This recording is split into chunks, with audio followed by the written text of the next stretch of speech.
Hello. Let me know if you guys can hear me. We're still using the new mic, which worked well last time, so I think it should work well this time. Let me just set this up quickly. Repeat. Here we go. We want this one. There we go. Guys, can you hear me? Hey, so am I very quiet? Sorry, I was mainly talking to myself while I was adjusting the volume here, but I should be okay now. Am I really volume up to 200? Am I really low? I can try and bump the audio a little bit. Give me a sec. See if I press this, and if I press this, and if I press this, if I pump this up. Let me know if that's better. Nice and quiet. Okay, hopefully that's okay. Okay, so hello to, let me see who's here. A lot of people. Andrea, Monster Slurpee, Adam Fishkin, Skywise, HJ Fires, hello Jen, Watchface, Rockstock, G1 Michigan, Obara Khalid, Art Pathy, Catharsis, the Pudding Dead. I don't know why I wanted to say the Pudding Head. And Watchface, hey, and Prophet of Puns, and Periodic Pete, and Arid, and Aphrodita Vitovska, and Jim. Hey guys, how are you doing? How's everyone doing? Let me switch over to the scene. Without, there we go. My computer just had to think about it for a second. Any chance you're willing to trade South Africa winter for Kansas summer? I'm melting out here.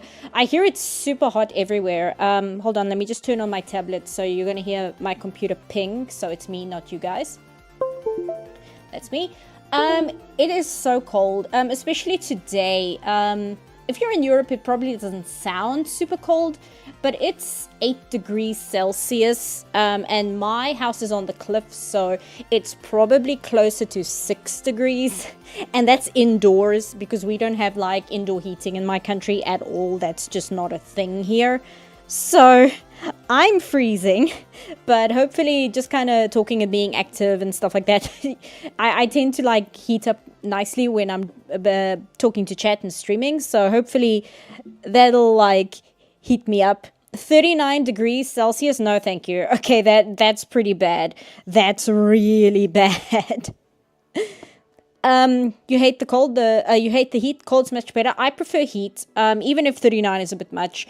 Like, I can deal with heat a lot better than I can with cold, because I know people always say, oh, you can just, like, bundle up, you can put on extra layers. That's kind of my problem. I hate wearing a lot of layers, and I hate being bundled up in blankets. I feel like I'm tied up. I feel so, like, constricted and, like, just... like I said, tied up. It's the best way I can describe it. I just feel I hate it. I hate having like 5,000 pieces of fabric around me. I can't stand it. Whereas if it's hot, I can at least go swimming, right? You can go swimming. You can take a cold shower. You know, there's stuff you can do when it's hot, which you can't. You know, if you're cold, you're like, you can't do anything but like put on 5,000 layers and just feel like you're tied up constantly.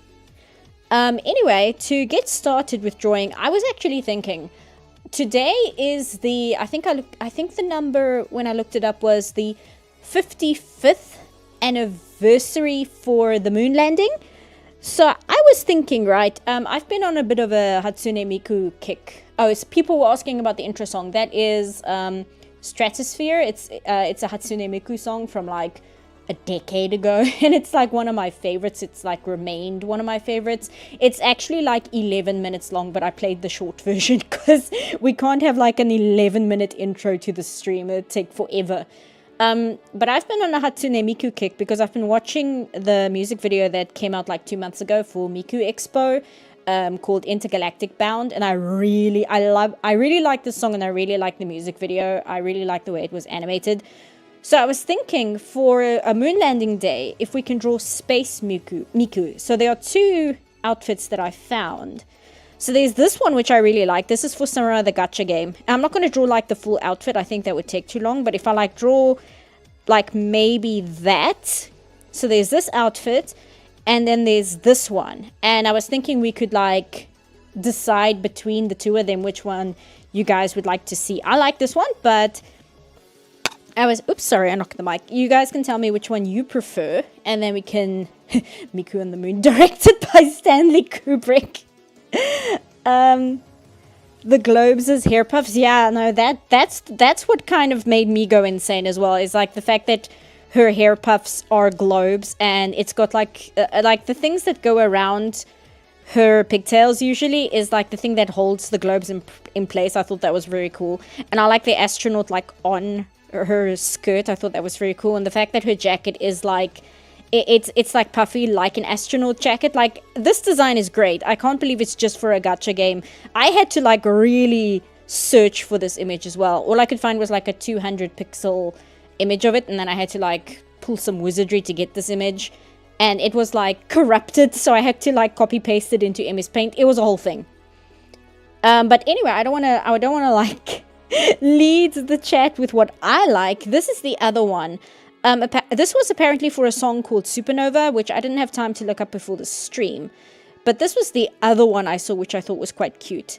It's not as strong as this one, but I still think it's very cute. I like when they put her hair into space buns. I know there's a sci-fi one where they put the hair like detached from the space helmet, but I couldn't find like a reference outfit. Who is Miku? Catharsis. It's Hatsune Miku. If you're being serious, let me know and I'll give you like, oh, super chat. Thank you so much, Michigan. Let me know if you're serious and I'll give you like the initiation onto who Miku is if you want. Your streams just make me happy. Keep doing what you're doing. By the way, my birthday is in 3 days, so happy birthday to me. Happy birthday, Michigan, in 3 days' time. And thank you. That's so nice of you. I'm glad I can just kind of be, you know, come on here and be a bit of a disaster. People have said I think my streams are a hot mess, but they're actually quite chill, so that's pretty cool. Oh dear, I touched the tablet. Okay, calm down. My Huon is not being happy with me lately. I don't know what its problem is. I don't know whether I need to actually replace its cable or not. I'm a little concerned about that. So we're thinking the Proto VTuber? No, I'll tell you in a second. We're thinking the first design then? First or second? Sorry, I should have put them next to each other, actually. Do this. Do this. Do this. Then we can move her over. So, left or right? Oh, thank you for the super chat, Periodic Pete. Just dropping by, looking forward to Superman Part 4. Yes, it's almost done. I've edited the majority of it.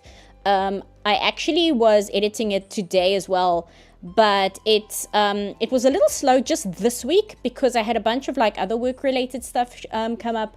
I had a video call with my studio. I had a video call with my studio yesterday. Can you guess what time yesterday? Thank you, Avina.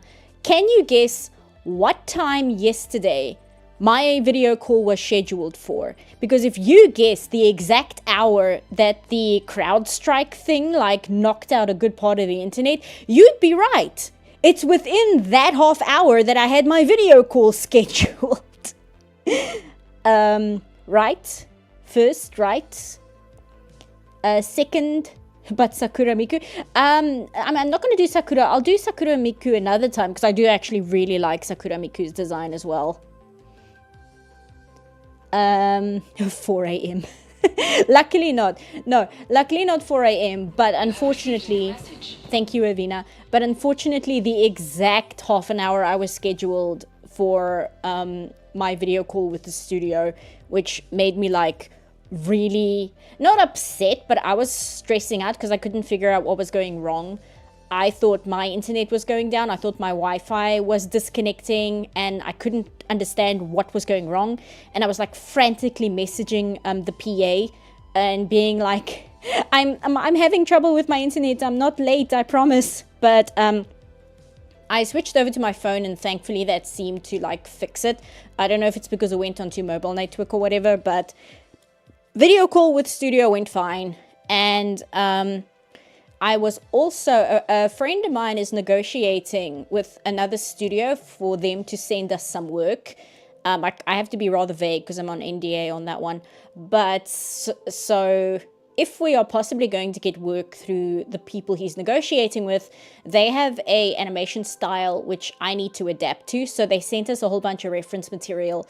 Not of characters or anything, but of the animation style specifically that I have to familiarize myself with, because they use different terms, they use slightly different techniques, and there's all kinds of things that I have to like go through and make sure that I understand like what the process is, so that if we do get what we're looking for with these people and a business relationship, that I can start doing work for them very smoothly, so that we can kind of minimize the time it takes for me to learn the process, right? So that was all this week. So that's kind of why the video editing was a little slow, but the video is about an hour and 20 minutes and I've edited about 50 minutes of it. So it's moving forward. I've done episode 9 and I'm busy. I'm halfway through episode 10, and then it's just kind of the final thoughts after that. So it's moving along. It's just taking a little while because I had like actual real world things which needed my attention. But it's all positive stuff, thankfully. It's not like anything negative. And my friend has been playing Mass Effect 3 for the first time, so I've been watching her stream. But the thing is, she lives in America, so I am extremely sleep deprived because she works a 9 to 5 job, so she only streams when she comes home. So she like starts streaming at 1 a.m. for me, and then she keeps going, and then I'm like up until 4 a.m. or sometimes 6 a.m. But I don't want to get up like in the middle of the afternoon. So I've been like consistently on 5 to 4 hours sleep for like a week, which I know is not good, but I do want to watch them stream the game, so I've just kind of been toughing it out. So that's another thing this week. But the editing is moving forward. It shouldn't be too long now before the next part is out. So that's going to be out pretty soon. And it's going well. I need to focus a little bit more. I think it's just like sleep what's the word? Not preservation. Sleep deprivation that's causing me to not focus as much and kind of just look at my notes and seeing what joke I wanted to put where. But I need to focus a little bit more on what I'm doing, so I'm not like that much on autopilot while I'm doing it, because oftentimes I come up with jokes in the editing process. So I can't be on too much of an automatic pilot when I'm doing this video, because otherwise I'm missing opportunities where I could put in visual gags or jokes or things like that. Oh wait, no, she has space buns in both of these. There we go. I was thinking of having her like hold a globe, but are we deciding right or left? I hear people say 1. Okay, you know what? Let's do this. Let me do this efficiently. Do this, and then grab a brush that's more than 6. So this is 1, and this is 2. There we go. And, oh, you know what? I can make polls. I forgot. How do I do polls? Let me see if I can figure it out. Maybe I can do it in desktop. Hold on. Go here. Here we go. No, start a poll. Okay, start the poll. So, which space design? And I'm going to put 1, and I'm going to put 2. There we go. Must contain between... Oh, no, what am I doing? Okay. Delete that, delete that. Start poll. There we go. You guys can let me know. I saw somebody tag me. Oh, somebody asked who Hatsune Miku is. Okay, Hatsune Miku is not a VTuber. Hatsune Miku is a... How do I explain this? She is a piece of software. I know how to explain it. Basically, she's a text-to-speech software. However, she is an audio program where you can control the pitch of her voice and how long she holds certain sounds. And she is a piece of audio software meant to make music with. So basically, if you have like a synthesizer, like a piece of music that synthesizes what a violin sounds like, but it's all digital, or what a piano sounds like, but it's all digital, Hatsune Miku is basically a piece of digital vocal software, so that if you're making music as an independent music maker, you don't need to hire a singer, and you don't need to be able to sing yourself to have vocals in your music. And despite what a lot of people think, she's actually not an AI, not at all, because she doesn't work on an algorithm whatsoever. And also she was made like a decade before AI came out.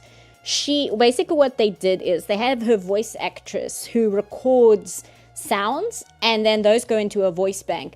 So then you are accessing recorded sounds from a voice actress who was paid for her services to be used in the Vocaloid program, to have her voice used. And then those sounds have to be manually tuned by a producer who's making a song. You have to go in manually and like tweak the whole thing by hand.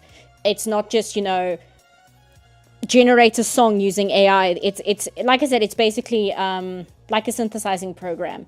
So that's what Hatsune Miku is. Why is my chat not moving on my phone? There we go, refreshing. I'm seeing mostly 2. Yes, 68%. I think I'm going to call it there because I don't want to like hang up the stream too much on choosing a design. So I'm going to give you guys another minute and then I'm going to end the poll. But that's Hatsune Miku. Well, Hatsune Miku is the mascot character. There's actually several characters in the Vocaloid software. She's just like the face of the software. But there are other voices. There's a male voice. There's Luca, who's a slightly lower register, so her voice is a little deeper. There's it's Ren and Lin, I think, the twins, who are much higher pitched. And essentially, yes, if you want to make a song and you want it to have vocals, but you can't sing and you don't want to hire a vocalist, you buy the program, which is probably a lot more expensive than hiring a vocalist.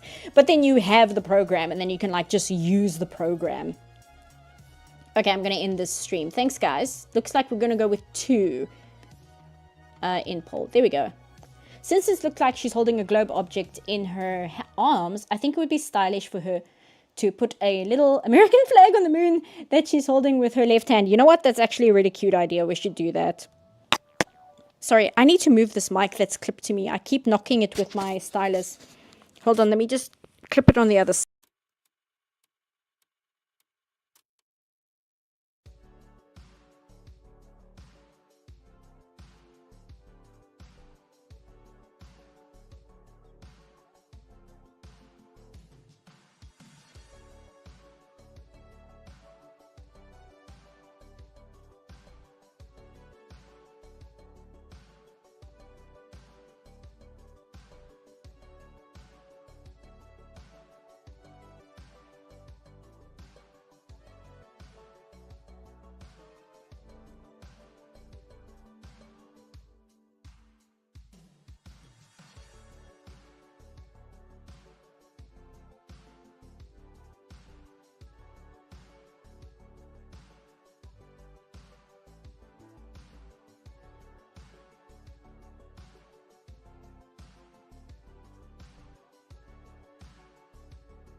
VIP merchandise package that they paid for. And the glow sticks, there was a problem with the glow sticks, which were really expensive because they're supposed to sync up with the concert. Like the colors changed depending on what song Miku is singing. But then they like didn't have enough. So if you got there and you were in the back of the line and you got, by the time you got to the front, they didn't have any more glow sticks for you. That was a problem. But regardless of all of that, they released a new song for Miku called Intergalactic Bound to kind of promote the expo. And no joke, it is probably the best thing to come out of the entire expo. That song is really good. And I really like the music video for it. It's 2D animated. I'm not sure what studio did it. Or I read what studio did it, but I didn't recognize the name. So I think it's a much smaller studio. It looks really good. I would play it, but unfortunately it is copyright. So I can't. Otherwise, I would show you guys just because I think it's really cool. So I'm just turning up the music a bit. And I was just listening to it a lot and I got really into Miku again. And I was at the art supply store. And I'm in South Africa, right? So at the art supply store, they sell Copic markers. And they had like a Hatsune Miku section of markers that are like her colors. And she's on the cover. And I was like, holy shit, it's Hatsune Miku in the middle of the store. And that was kind of really exciting. I didn't buy them because they were horrifically expensive. And also, like, markers are not my medium.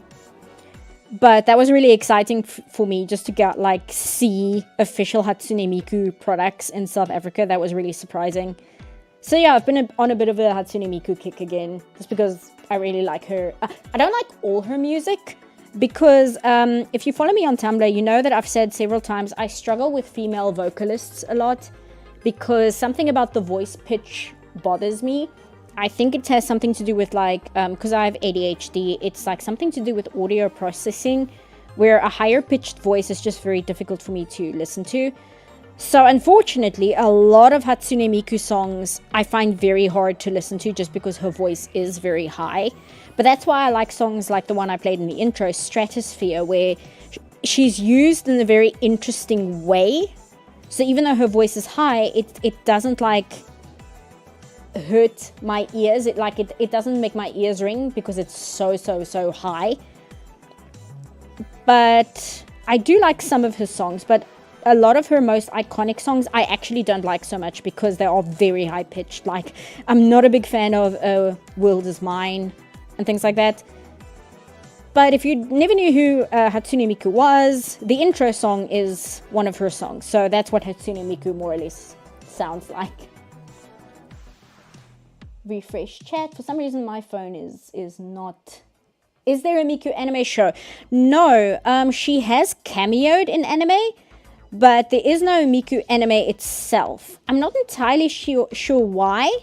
I think it's because Hatsune Miku herself, even though she's a mascot character and she has certain personality type things they've written into her, and she has certain character quirks, they want to keep her as ambiguous as possible in terms of that kind of thing because she's supposed to be an avatar for the producers who make music with her. So they don't want to like nail down a personality to her too much because it might inhibit producers from writing different kinds of music for her, because there's a very wide style of music. Some people really like J-pop style, which is just kind of happy and cute. There's some horror music that people have used with her. There's a lot of music that some people have written that deal with a lot of heavy topics. Like, I know there's what's it called? There's an entire song. I saw Sakura Stardust talk about it. There's a Hatsune Miku song about train locker babies, which is a horrible thing in Japan, where unwanted babies would be left in lockers on train stations. And there's somebody made a song about that phenomenon. It's very dark, but it's very, very interesting, which is fine. Like, you can do that, right? But it also means that they don't really want to nail down a personality for Miku too much, because then it kind of inhibits people who make music from making certain styles of music, because once you nail down a personality for her, it gets much harder to make her into kind of a tabula rasa for you to project what kind of music you want to write onto her. I'm not like other Miku fans. I find this a problem with a lot of Vocaloids. The voice is sometimes so high-pitched, it's hard to understand their lyrics. Yeah, for me, it's just a processing thing where, where it like literally makes, it hurts to listen to. Like, it really or injures my ears, and I don't like listening to it. Like I said, I have this problem with like real-life singers as well. Some female vocalists I'm fine with, but a lot of them I really don't actually enjoy listening to, specifically because it does hurt my ears a lot. Rolling Girl is catchy but heavy. Yeah, Rolling Girl is another one where it's a really hard and difficult song to listen to, not because it's very high-pitched, but just because the subject matter is really upsetting.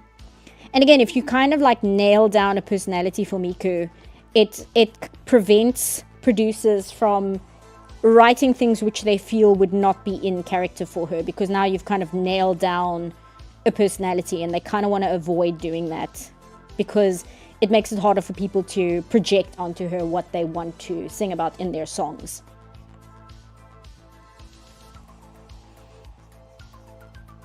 I haven't drawn, like I said, I've been busy for a while, so I haven't drawn in a week or two, so I'm a little rusty.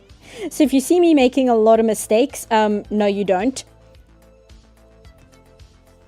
And of course I didn't do any like warm-up either, because I was like, no, I don't need to warm up, it's fine. Everything's fine, we'll just go about this as we want. We're gonna die like men. I would buy that Miku exercise game if I did spend all my money on Baldur's Gate 3 and other things on the Steam Summer Sale. Yeah, I feel you. Also, hey Dana. looked up and it's like she's got a lot of anime cameos. Yeah, she's like in cameos and stuff. They just don't make her, they don't make a Miku focused anime. That being said, like I said, I really recommend looking up the music video for Intergalactic Bound because it's really, really well done. And it's like a fully animated music video. It's not like a usual music video that you'd see on YouTube where it would be more like an illustration, like a motion graphic. Or what they would do is they would rig an illustration like a VTuber and give it like slight animation, like certain things move and certain things don't. But Intergalactic Bound, because it was done for the Miku Expo, they like made it fully animated. I know her eye's very big, but I mean, like, she's an anime girl, so.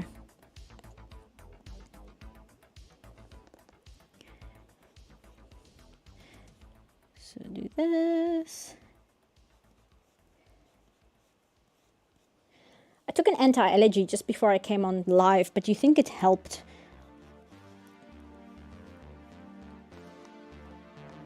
No, I'm not actually going to do that. But otherwise, the video is coming along well.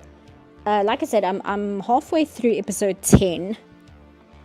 And then I'm going to get to the final thoughts part of the video, which I'm actually looking forward to more than covering episode 10. Because episode 10, it's the best episode of the season, but that doesn't really say much.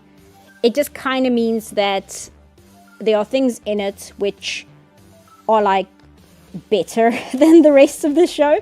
It's not that it's done good, it's that it's done better than the rest of the show.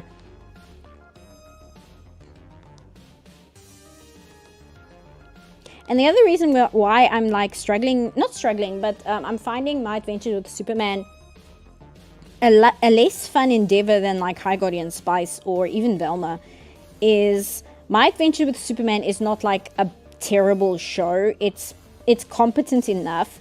It's just not very good. But that means I like can't really tear into it and just kind of rip it a new one because it's not bad enough to do that. And like I lose my temper in the video because again, that kind of thing is entertaining to listen to, right? But nothing in the show is so egregious for me to like really, really get upset over. Give me a sec, I just wanna. Okay, got the video loaded. I'll be listening to Intergalactic Bound after the stream. Excellent. Yeah, give it a listen. It's really good. Let me see that. Okay. I think I gave it too much of an Obari cheek here.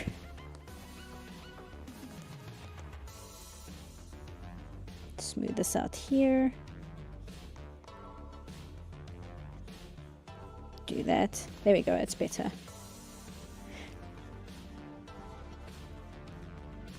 Yeah, it's much better. Now, her eyes are a little different than I'm used to. Or what Miku usually looks like. Okay, so she's got a star in the middle of it. And she's kind of got like this going on. Like that. And I wonder, I'm going to cheat and I'm going to use the star brush. Just so I can get the shape down. Without having to like figure out how to draw it myself. And struggle with it like 5,000 times. I've heard there was a pushback about Lois jumping off the building, like, so now people are hating Lois Lane for being Lois Lane. Yeah, the jumping off the building thing, it's such a bizarre decision, and what I can only boil it down to is, and it's what a lot of problems in the show boils down to, is the creators, or writers rather, because I mean creators is such a wide term, and it's not all the creators of the show, but the writers specifically just kind of didn't pay attention to what they were actually writing, because they thought they were writing one thing, but they didn't like actually stop for a moment and like think through what are we actually making our characters do, because they were so focused on what they wanted to do, if that makes sense. And that's what a lot of the show boils down to. There's a lot of the show where it's like, oh, we want this to happen. And then they can't really figure out how to get to a point where that happens logically. So they have to like force it, or they have to force the characters to behave in really strange and out of character ways, or in ways that just kind of don't make logical sense. Like there's no reason for this character to behave this way. There's no reason for any person to be doing this at this particular time. And there's a lot of that in this show. That's like its biggest problem, I think. Okay, there we go. Make this smaller. There we go. Hating Lois for her actions, that's healthy. You disagree? You think they knew exactly what they were writing? I don't know. And it's very confusing, and I think that's why I'm struggling as well, because I don't want to assume that the writers for this show are like actively, do I say actively bad people? Because that's not what I mean. Because the way a person writes is not indicative of what kind of person they are in real life. Or not always, shall we say, because a lot of why High Guardian Spice is written the way it is because of Kate specifically, like Kate Leaf herself. From everything I've seen, from like first-hand sources, I'm not talking from like rumors or anything. When I was researching High Guardian Spice, I went to the dreaded website Kiwi Farms, because Kiwi Farms is kind of really good at archiving tweets that get deleted. And I was reading a lot of things Kate had tweeted over the course of being on Twitter that she herself has, or they, I think, they have deleted over time, and they just don't sound like a great person. And then you look at the things and the things characters do in High Guardian Spice, and they are almost to a T the kind of things that Kate themselves seems to think is okay. Whereas with something like My Adventure with Superman, I don't get that same vibe. I get the vibe that just not enough thought was given into why characters do things. Like Lois jumping off the building to force Clark to out himself to her because she felt entitled to knowing his identity. The problem there is the writers were so focused on like, we want to write a quirky, chaotic Lois Lane who will do anything to get the truth out. And we want to do a homage to Superman 2 because it's Sophie Campbell's favorite movie of Superman's. And they had like all these reasons for why they wanted to do it, and they're like all metatextual reasons. They're things like, oh, it's my favorite Superman movie. Oh, we want to pay homage to what Lois is like in the New 52. It's like all these meta reasons that they didn't just stop and say, okay, but in universe of the show itself, how does this make our characters come across as people? And they never really like thought about it from that level. Who's Kate? Kate Leaf was a writer on High Guardian Spice. I actually did my best not to mention her in that review, just because I didn't want to like invoke her name. And she's a deeply unpleasant person. And with High Guardian Spice, and even all my videos really, I don't really want to go into like petty Twitter drama as to why the show is bad. And talking about like Kate Leaf and just the kind of person she is and the fact that she was hired onto the show and things like that. There was a lot of discussion even before the show came out as to why did they hire her, because she has a very bad reputation in Hollywood in general. And I just didn't want to get into that, because even if it is relevant, I'm more interested in the final product. I'm more interested in, well, what did the show turn out as, right? I'm not particularly interested I'm not interested in the meta explanation for why X, Y, and Z happened. I'm interested in the final product. That's also why I don't really talk about like, I guess culture war stuff is the best way to put it. I don't talk about like, oh, this is bad because of X, Y, and Z politics, or this is bad because of X, Y, and Z, whatever. I'm interested in the final product. So I just kind of left Kate out of it. But again, also part of it, I left her out of it because I just didn't want to invoke her name. I didn't want like, because again, I thought that if I mentioned her, like even in passing, that was going to be the majority of what the comments would be about, would just be about like Kate and what just some of the awful things she said online, and the way that she behaves, and the way that she throws other people under the bus, and just the extremely unprofessional behavior she's shown and things like that. And like that would be the majority of the comments, and I kind of just wasn't interested in that being the discussion. Especially because, well, the show is bad without us even having to talk about all that nonsense. Like, we don't have to talk about all of that mess without having to like we can talk about why the show sucks without even mentioning her. And at the time I felt that the discussion around High Guardian Spice was so focused on the metatextual stuff, like the Twitter stuff and the Crunchyroll stuff and the whole like woke content stuff, and people screaming about, oh, you know, my politics, or oh, my gender and things like that. And I'm like, yeah, but the show sucks. Even if it got all of those things right, or even if none of those things were present in the final product, the final product it sucks because it's badly written and badly made. And you can dissect why it's a terrible show without going into any of that. You can go into why the show sucks without ever mentioning that. And I felt that was important because I saw a few videos, but I didn't sit down and watch all of them because I wanted to keep my own opinion, because I knew I wanted to make a video about it. But most of the videos, from what I could see, were mostly focused on the meta stuff, like the why is Crunchyroll using money to make a brand new show stuff, and the why did they hire Kate stuff, and the is this appropriate to essentially groom an underage character. Like, what message are we sending to the youth of today? Like all of that stuff seemed to be what most people were talking about. And I'm like, well, nobody's talking about the fact that the show is terrible.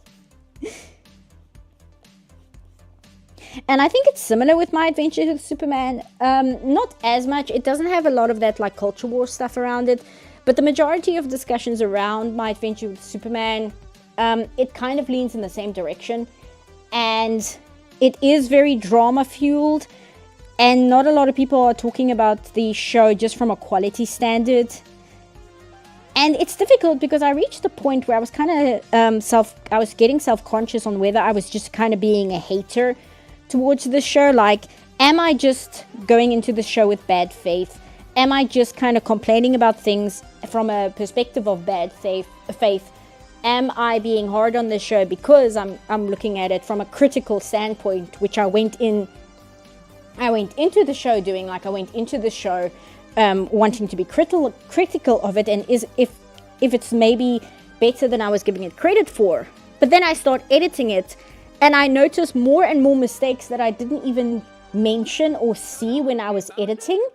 And then I'll like upload a video, and people will in the comments will point out even more writing inconsistencies and confusion that like almost break the show as a whole. And it's like, no, the show is just, it's badly written. It's a badly made product. Even if it's not just me like coming at it and being like, the show is bad because I went in not wanting to like it, which again isn't true. When I started watching it, it was because, much like other people, I wanted a positive, uplifting version of Superman.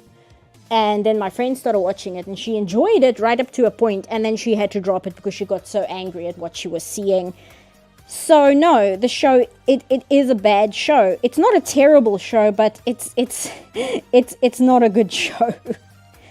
So now and again, I get self-conscious on whether I'm being too hard on it, but then I like watch it as I'm editing, and I'm like, no, actually I wasn't hard enough on it because this is nonsense. Every time you make a stupid voice to try and make another's opinion sound bad, you slide down lower, in my opinion. Really? Because like I do that myself. Like when I'm quoting myself, I do that as well. If I'm like quoting something I said earlier when I'm speaking to somebody, I don't just like say it in a normal voice. I like quote myself in a dumb voice as well. It's just something I do. I'll be like, what's an example that I can do? I'll be like, oh, I thought, I was all dressed up because I was convinced that it was going to be warm today. And I was like, oh, it's going to be so nice and warm today. And then it wasn't, it's just something I do. It doesn't actually mean I think the other person is stupid. I think I do it because it's an easy way to notice that I'm quoting something, if that makes sense. Like, this is not me saying it, that's me quoting something. So it's just kind of a way to differentiate my voice to be like, this part of what I'm saying out loud is a quote. That might be why. But I'm sorry if that, like, upsets you. It's kind of just a vocal quirk, I suppose. CPuff needs to bring out the puppet more. I want to redesign the puppet, actually, because I just kind of needed a visual representation of, like, literally a straw man, because sometimes I can think of what people in the comments will say. So just to kind of, like, hit them off at the pass and get, like, that argument out of the way, I need, like, a straw man that I can argue against. So the puppet is literally just, like, a hand puppet with a piece of straw on its t-shirt, but that's, like, so on the nose. I was thinking maybe I must redesign the puppet to make it like a little scarecrow puppet, because I think that might... It's the same idea. It would just be like an easier design. Let me actually do her arm on a different layer. So if I need to erase or move it, I can do it easier. You like my quote voice? The puppet in the High Guardian Spice video is great though. Yeah, like, again, I like him. I just haven't had to use him in the recent video because I feel like there wasn't any, like, real strawman arguments that I felt I needed to address early on. And I think it's because the show itself isn't terrible. And I think that people who would defend it or say that's not a big deal or whatever, they would have, like, more... valid arguments. So instead of using a straw man, I kind of just refer to the argument itself. Like the fact that many people will praise the show or defend it because they're just so happy to have a positive version of Superman, right? And that's not something that you can, like, turn into a straw man argument, because that's a valid argument. It's just, I think the quote I use in the video is, anything is a feast for a starving man. And I think that's a good way to put it, where you become so desperate for a positive version of Superman that even if it's a very, very imperfect version of a positive Superman, you're just so desperate for something which isn't like a Zack Snyder grimdark, depressing Superman story. You'll be more willing to overlook a lot of glaring problems, because you're like, well, at least it's not dark and depressing and stuff. At least it's positive Superman again. And my argument in the video is, yes, but if you're a Superman fan and you want a positive Superman, you deserve better than this. If you're a Superman fan and you want positive Superman and you want that, like, hopeful, like, optimistic, uplifting version of Superman, you still deserve better writing as a fan. Like, even if it's something you've been craving for a very long time, you shouldn't have to just accept whatever slop is put in front of you just because it's better than the slop they've been giving you for the past 10 years, right? You praise the parts that you feel were done well, but you should still be allowed to criticize the parts that you were like, well, I actually didn't like this part and this part. And in my case, I think it would be like the new Sailor Moon movies, where the Cosmos, Sailor Cosmos is coming out in August. I like the Sailor Moon anime the most, but there's a lot in the Sailor Moon manga which was never in the original anime. And I want to see that in anime form.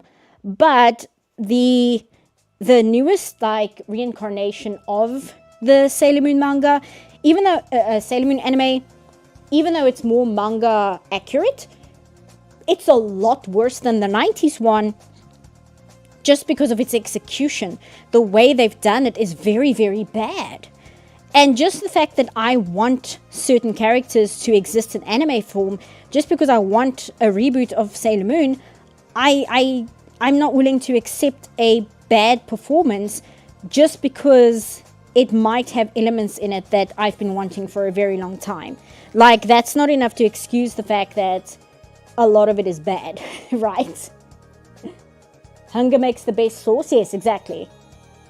Like I said, we are very starved after Snyder massacring our boy. Yeah, and like that I can sympathize with 100%. But like I said, I just feel that better quality is deserved as well, especially in a way because it's like Superman fans have been through so much the past 10 years. Superman fans have gone through so much suffering for 10 years. Can't you give them something better because they deserve it? They've already suffered so much. Please. You know?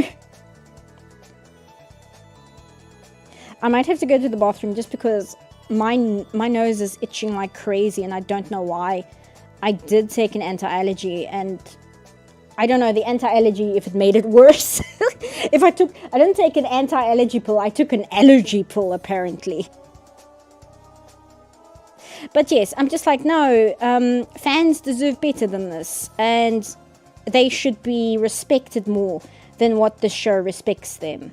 And it's actually not okay that a lot of things which are very important to people were just kind of not given attention or completely rewritten and changed just because those parts were things that the show writers weren't interested in, or were like, I don't really like this, so let's just do it the way we want to do it. For instance, like the way they treated the design of Mr. and Mrs. Pidlick.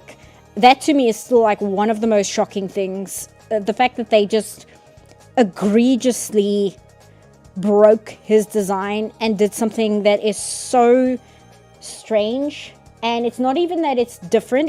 That's not the problem. The problem isn't it's different. The problem is that it's derivative, and it is derivative of anime which have nothing to do with Superman. It's just stuff that the creators liked. And that to me is like, that should not be okay. You should not be forced to suffer the show creators' OCs, which they slipped into a Superman cartoon. Like that, you deserve better than that. It's not okay. Most Superman fans don't even know he was made of energy for a whole series of comics. Ah yes, the pro allergy pill. I would like better, but I will settle in the meantime. Yeah, I suppose so. Like I said, I'm just like, no, you deserve better. And creators, I think that's a problem in Hollywood as a whole right now, where creators are given access to legacy characters and they just have absolutely zero respect for them. And that's not like a DC problem, that's a problem overall. Marvel has that problem. Star Wars is having that problem the most, to the point that I've heard more than one person in my life say that they think the people running Star Wars and the Star Wars TV shows, they actively hate Star Wars, like the creators. That they are having, they're being completely irresponsible with their legacy characters. Marvel is to a degree, but Marvel is doing it in a very strange way, where I don't know if Marvel knows what they're doing at the moment, but their also handling of legacy characters is just irresponsible and a little insulting. And it's that kind of thing, you know, where it's like, no, this is actually not okay to take something which means a lot to a lot of people and just being this irresponsible with it. And it's very strange in My Adventure with Superman's case, especially with like the handling of Mr. Mix's Pidlick, because the creators of My Adventure with Superman, especially Josie Campbell, she's a big Superman fan and she's been for a while. Like she is actually into Superman, so I don't fully understand. If she's a fan, why did she do it this way? It's one of the main reasons why I'm watching younger folks checking out older shows like Farscape and such, and then loving it. Yeah, that's another thing though, and this is why I've kind of learned in my older years to not hate on remakes as much, because so often a remake will come out of something that's very, very good, and even if the remake isn't good and the remake is bad, it encourages people to check out the original source material, and then they find out that the original source material is actually really, really good. And because I like watching reaction channels on YouTube, I love watching people discover older media and like realizing it's very good and they really enjoy it.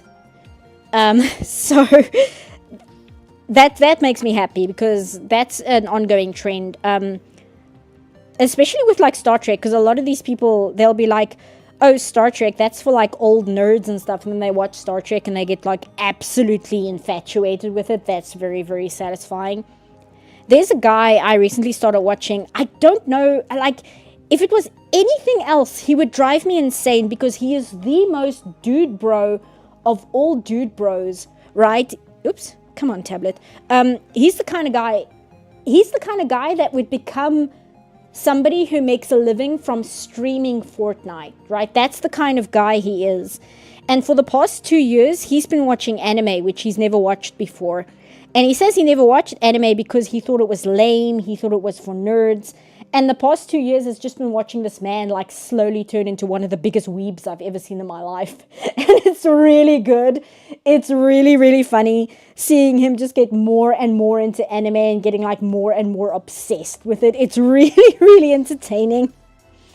Which is funny because I don't think his personality would be like something I would enjoy. But he's just so unapologetically passionate about it that it's just fun to watch. And it's fun to watch him discover, oh, I actually do really like this thing. Why didn't I start watching this sooner? Because it's really good and I really like it. And that's a lot of fun as well. I really like it when it's old movies because I really like old movies. But watching it done with anime and stuff, I mean, I'm addicted to that stuff. I think even before YouTube, that was like my favorite thing. Is like watching people experience things that I like for the first time. That's just like one of my favorite things ever. So of course, watching people do YouTube reactions is like, I am so addicted to it. It's so good. I remember watching TNG at work a few years ago, and a younger co-worker saw data and said, "That's really good CG. How old is this show?" Aww. I smiled and shared that was makeup. His mind was blown. Like I said, I might actually have to go and like sort out whatever is bothering my nose because I am going to go insane. But I'm holding it together at the moment. Her space buns are actually pretty big. They're basically the size of her head. Also, I thought that we would do like a design like this because I noticed the past few streams I finished like within 2 hours, and I feel like that's a very short stream, so I would just end up talking for another hour. And one day when my gaming laptop is one day functioning again, I will try the VTuber setup and see if it works with the RAM I've got, but I just don't want to jip people with like a 2-hour stream, right? So I thought, well, we'll do a Miku design as well because it'll take a little bit longer, so we'll have a bit of a longer stream as well. That was also kind of the thinking. Who are we talking about? I can't remember. It was fun. Oh, you mean the anime guy? What is his name? I think it's Leo something. Like you guys know, I'm terrible with names, but it's Leo Light or something like that. I watched him. He did like a clip show of him watching the entirety of Haikyuu. And that was hilarious because it started with him, he would react to anime intros, and he saw the intro to Haikyuu and he was like, wait, they make anime about sport? And I laughed so hard. I was like, oh shit, he doesn't even know. He doesn't even know. But yeah, then he watched Haikyuu and he absolutely loved it. And again, even if his personality isn't really the kind of thing I would watch, right? It's nice when people are passionate and like unapologetically hype about things, right? Thoughts on the new Batman show coming out? I still need to look into that, actually. It might be cool, but I'm going to be very, very sad. Just, you know, Kevin Conroy is no longer with us. And I'm sure that the show creators of the new show are aware of that problem, quote unquote. That we're all just going to be very, very sad that Kevin Conroy isn't here anymore. And whoever is doing the voice acting for Batman is going to have to step it up. And I think that's a difficult challenge that the show is going to have to overcome. They make anime about sports? John Fortnite discovering that John Madden is in fact an anime protagonist. I don't think there is. No, there is a rugby anime, right? I like sport anime, but I do admit I only watch a few of them.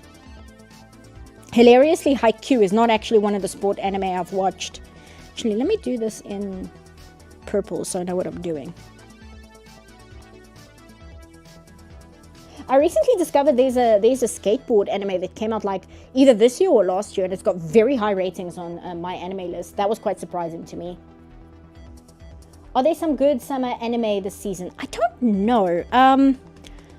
I was browsing my anime list recently because I wanted to get footage for the video, and was kind of looking at what I could use. And I remember I recently like looked at what the new anime are this season. But of course, you know, you're talking to like an old taku where it's like, oh, Cpuff, what anime have you been watching lately? And I'm like, oh, well, you know, I've been watching like Macross 7. I've been watching Urusei Yatsura. I've been watching Devil Hunter Yoko. And people are like, what are you talking about? Like, you know, so if you ask me what anime I've been watching, it's all stuff from like 30 or 40 years ago. But there was something that came out this season. Oh, I need to watch Oshi no Ko, because I heard that's very good, apparently. So that's one thing I really want to check out. An old taku, yeah. An old taku. Do you have any thoughts on Superman This Is the Elite? I remember I grabbed some footage of it, but I haven't actually seen it. I will say, right, I was getting footage from the animated Batman show, which of course I've seen, the one from '92. And I'm looking at footage of My Adventure with Superman as I'm editing the video. And then I rewatched the episode of Baby Doll, which is one of my favorite episodes of the animated Batman show. And as I was watching Baby Doll to get footage from it, it made me actually want to watch Justice League Unlimited, which I've only seen 1 or 2 episodes. I haven't seen a lot of Justice League Unlimited, but it was interesting to me that the act of watching an episode of a good superhero show actively made me want to watch more of that era of superhero shows, whereas I don't really get that feeling with My Adventure with Superman. It doesn't make me want to go out and watch more shows in this kind of style or in this kind of like zeitgeist, whereas watching the animated Batman series, I went, man, I really should watch Justice League Unlimited, because the 1 or 2 episodes I saw of it was so good. I really should sit down and watch more, which I think is interesting that an older show, maybe it's just because I have a bias in favor of older shows, but it actively made me want to watch more. Whereas like My Adventure with Superman, the 2nd season is out now, and I was like, oh lord, do I have to watch the 2nd season? Do I have to sit and watch more of this show?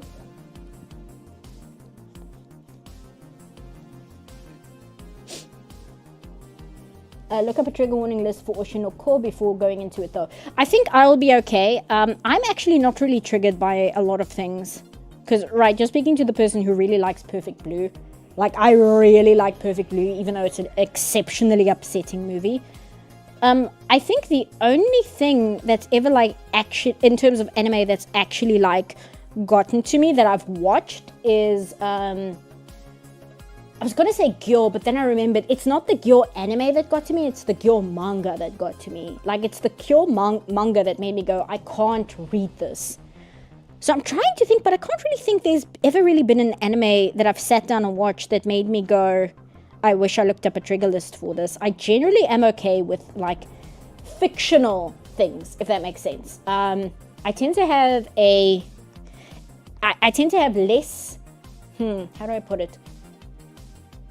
I'm a lot more upset by content which is, even if it's just based on a true story, if it's very close to, like, real life, I have a tendency to be much more upset by it. Whereas if it's just fiction, it doesn't really bother me that much. Even if it is upsetting, if it's fictional, it's fine. I can handle it. Just a thing to know about Oshi is the first episode is feature length. Oh, okay, that's also good to know. It's the same mentality that goes alongside the Joker. People who think Mark Hamill is the only man who can embody the Joker are doing every great Joker performance a disservice. I guess that is true. I just meant that, like, Kevin Conroy has those are very big shoes to fill. And because Kevin Conroy left us at such an early age comparatively, you know, you're sad. You're sad because we lost the man tragically to cancer. And that's a very, very sad way to lose an actor. So that's also part of it. It's not so much nobody else is allowed to play an animated Batman. It's just we're all kind of still healing from that loss, if that makes sense. Hey, Michigan, thanks for the super chat. I don't blame you. Old anime is pretty good. I've been actually watching Slam Dunk. I've been meaning to watch Slam Dunk. My friend told me to give the new movie that's all CG a try. And I hissed at this idea, but I think I will give it a try. I've been trying to watch the CG Appleseed movies. The first one was much better than I expected it to be.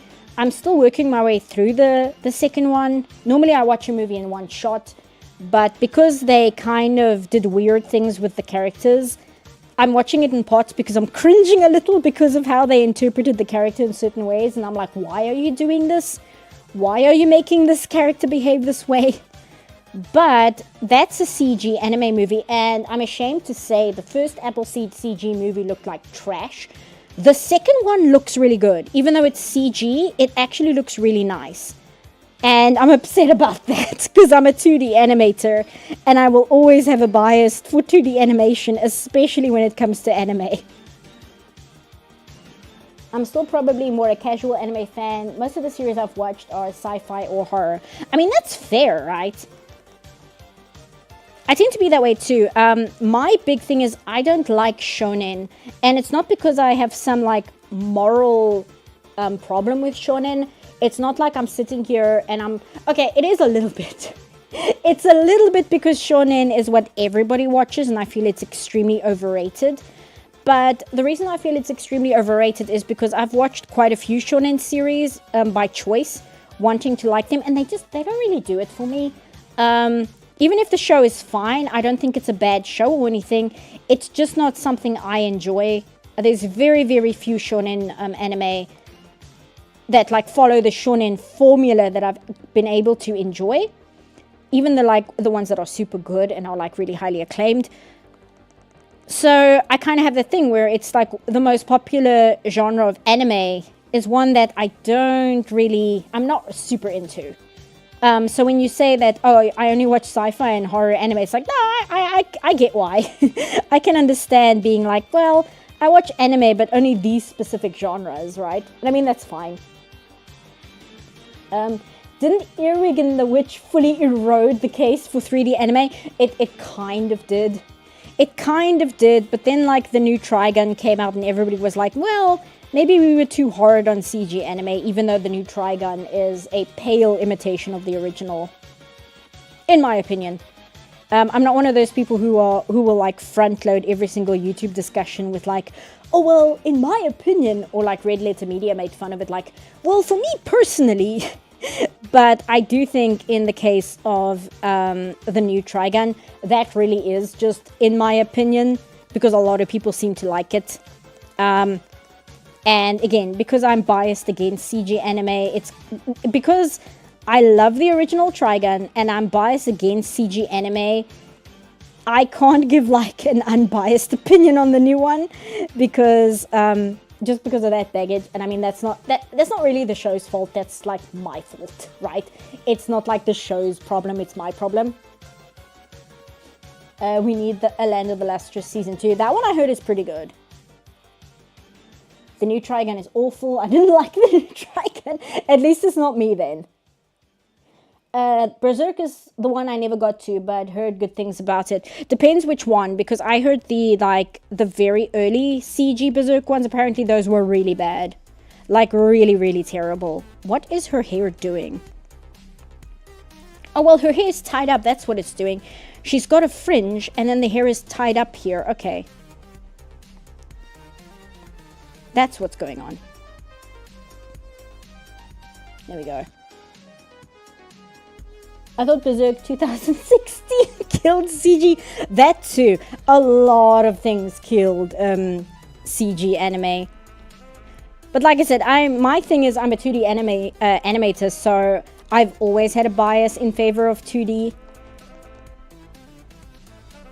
So that's where my bias comes from. Okay, they're kind of like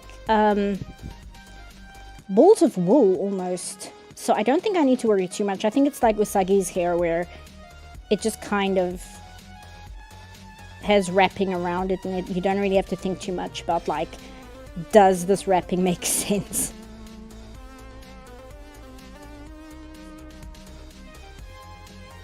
Do this, do this. The one anime I've been meaning to get back to, I've been watching like clips of the first season, because I watched the first season, I need to get back and watch the second season, is I've been meaning to get back to Lelouch of the Rebellion, Code Geass, because there really is no reason for me to have stopped watching it. I think I stopped watching it just because I needed a break between seasons and I never got back to it. But that's an anime that I like actually need to sit down and complete. That's like one that is inexcusable not for me to have not finished it yet, because it's one of those animes. I think it has like a 9 out of 10 on my anime list. It's insane. And also because honestly this girl looks over designed, kinda, but remember she's done for a gacha game, and gacha game characters tend to be like really flamboyant in their character designs. But I actually think it's really well done, because I think it's very clever. Because you've got the astronaut suit here, you've obviously got the globe on her hair, her space buns, and her microphone. You've got the planets here on her skirt.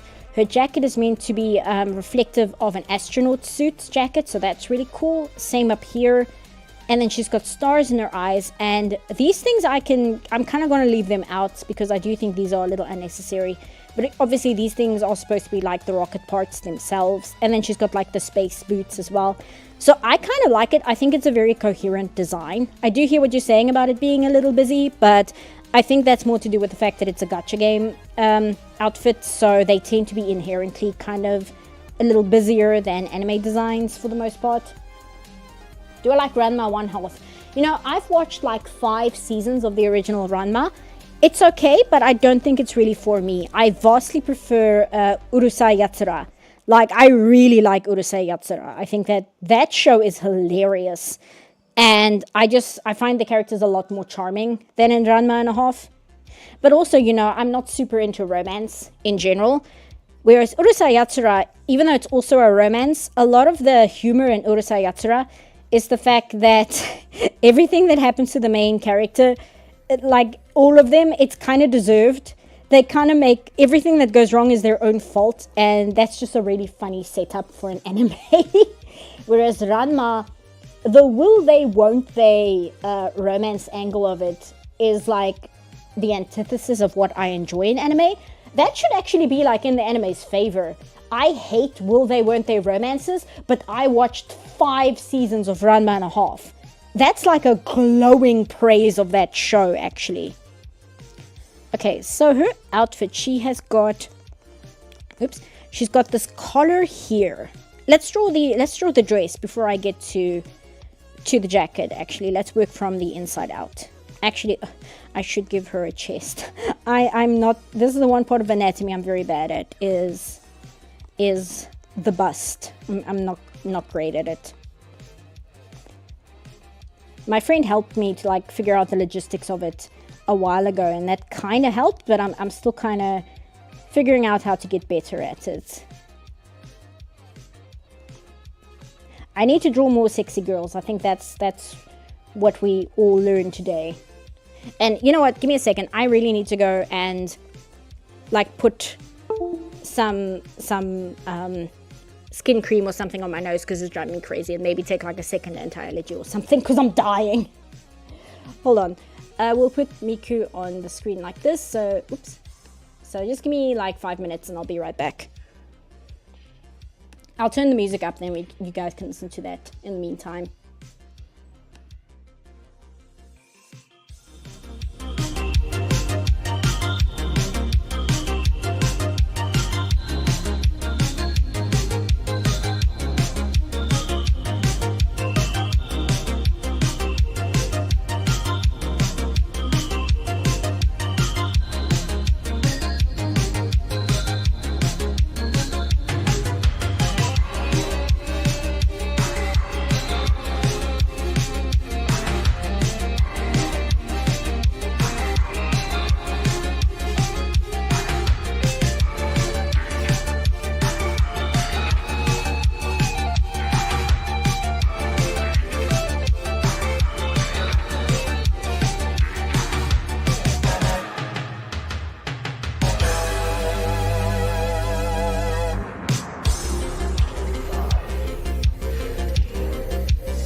Okay, I'm back. I poured like a jar of cortisone on my face, so hopefully that'll help.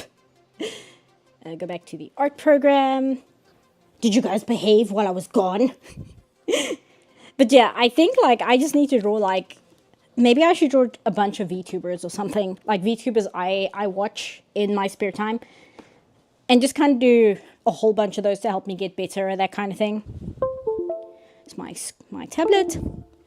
Because that is like one thing I'm very bad at. And I've always been bad at it. I don't know why. I think it's because there's no like skeletal structure that like holds the anime titty.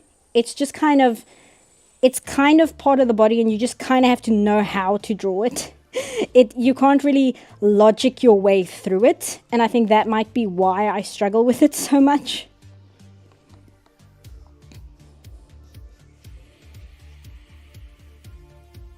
There we go. No, and I'm glad we didn't. But Puff, your favorite VTuber is Naners, and she doesn't have booba. Oh no! It's okay, you know, I've been watching a lot of clips of Akuma Nimune, or Numi for short. I really like her. I think she's very funny.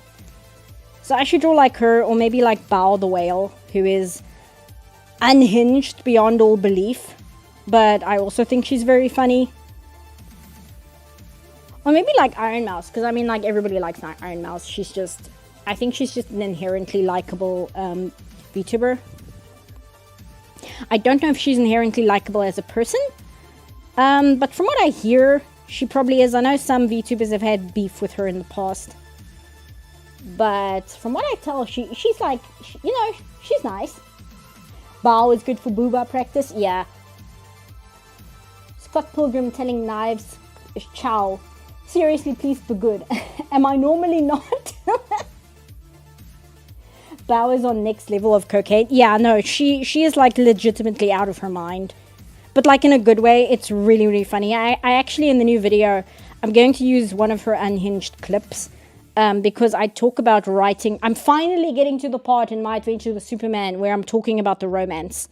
And just because of I'm not somebody who particularly enjoys romance in shows and in shows and movies and things, but that doesn't mean I don't like it at all. And I talk in the upcoming video, that the one thing you need to make your romance work is chemistry. You need good chemistry between characters. That's what makes a romance fun to follow and fun to enjoy. And my argument as well is that is why there are so many girls who are like monster fuckers. And it's because when you have a non-human character, you are forced to focus on the character's personality more than them just being physically attractive, because you can't then coast on the fact that, oh well, our characters are attractive, so the audience is bound to be invested in their romance. Whereas with monster fuckers, that's not the case, you know, because one character is a monster, so you can't coast on the fact that your audience will automatically find them physically attractive, and you don't actually have to write anything about the romance itself. And then while I'm making that argument, I want to say, you know, there are some people who find them physically attractive, however, and then I'm just going to put like one of Bao's clips where she's just absolutely losing her mind over a monster character, because not only does she have the most unhinged reactions to monster characters, she has multiple unhinged reactions to monster characters, like the most out of pocket, completely losing her mind reactions and emotions towards like, yeah, Blyde. She loves Blyde from Elden Ring to like an unhealthy degree. But also she was tweeting about the new Venom movie, so that was another one where she was just like losing her mind. I think the most normal thing I've seen her lose her mind over is Laos from Dungeon Meshi. And it's really funny when you see like when she does a live cam stream and she's just like this unassuming cutesy Asian girl, and it's like, you guys have no idea the darkness going on below the surface with this woman. Anyway, my point is I should draw some VTubers I like purely to get better at drawing Booba, because it's a big weakness of mine.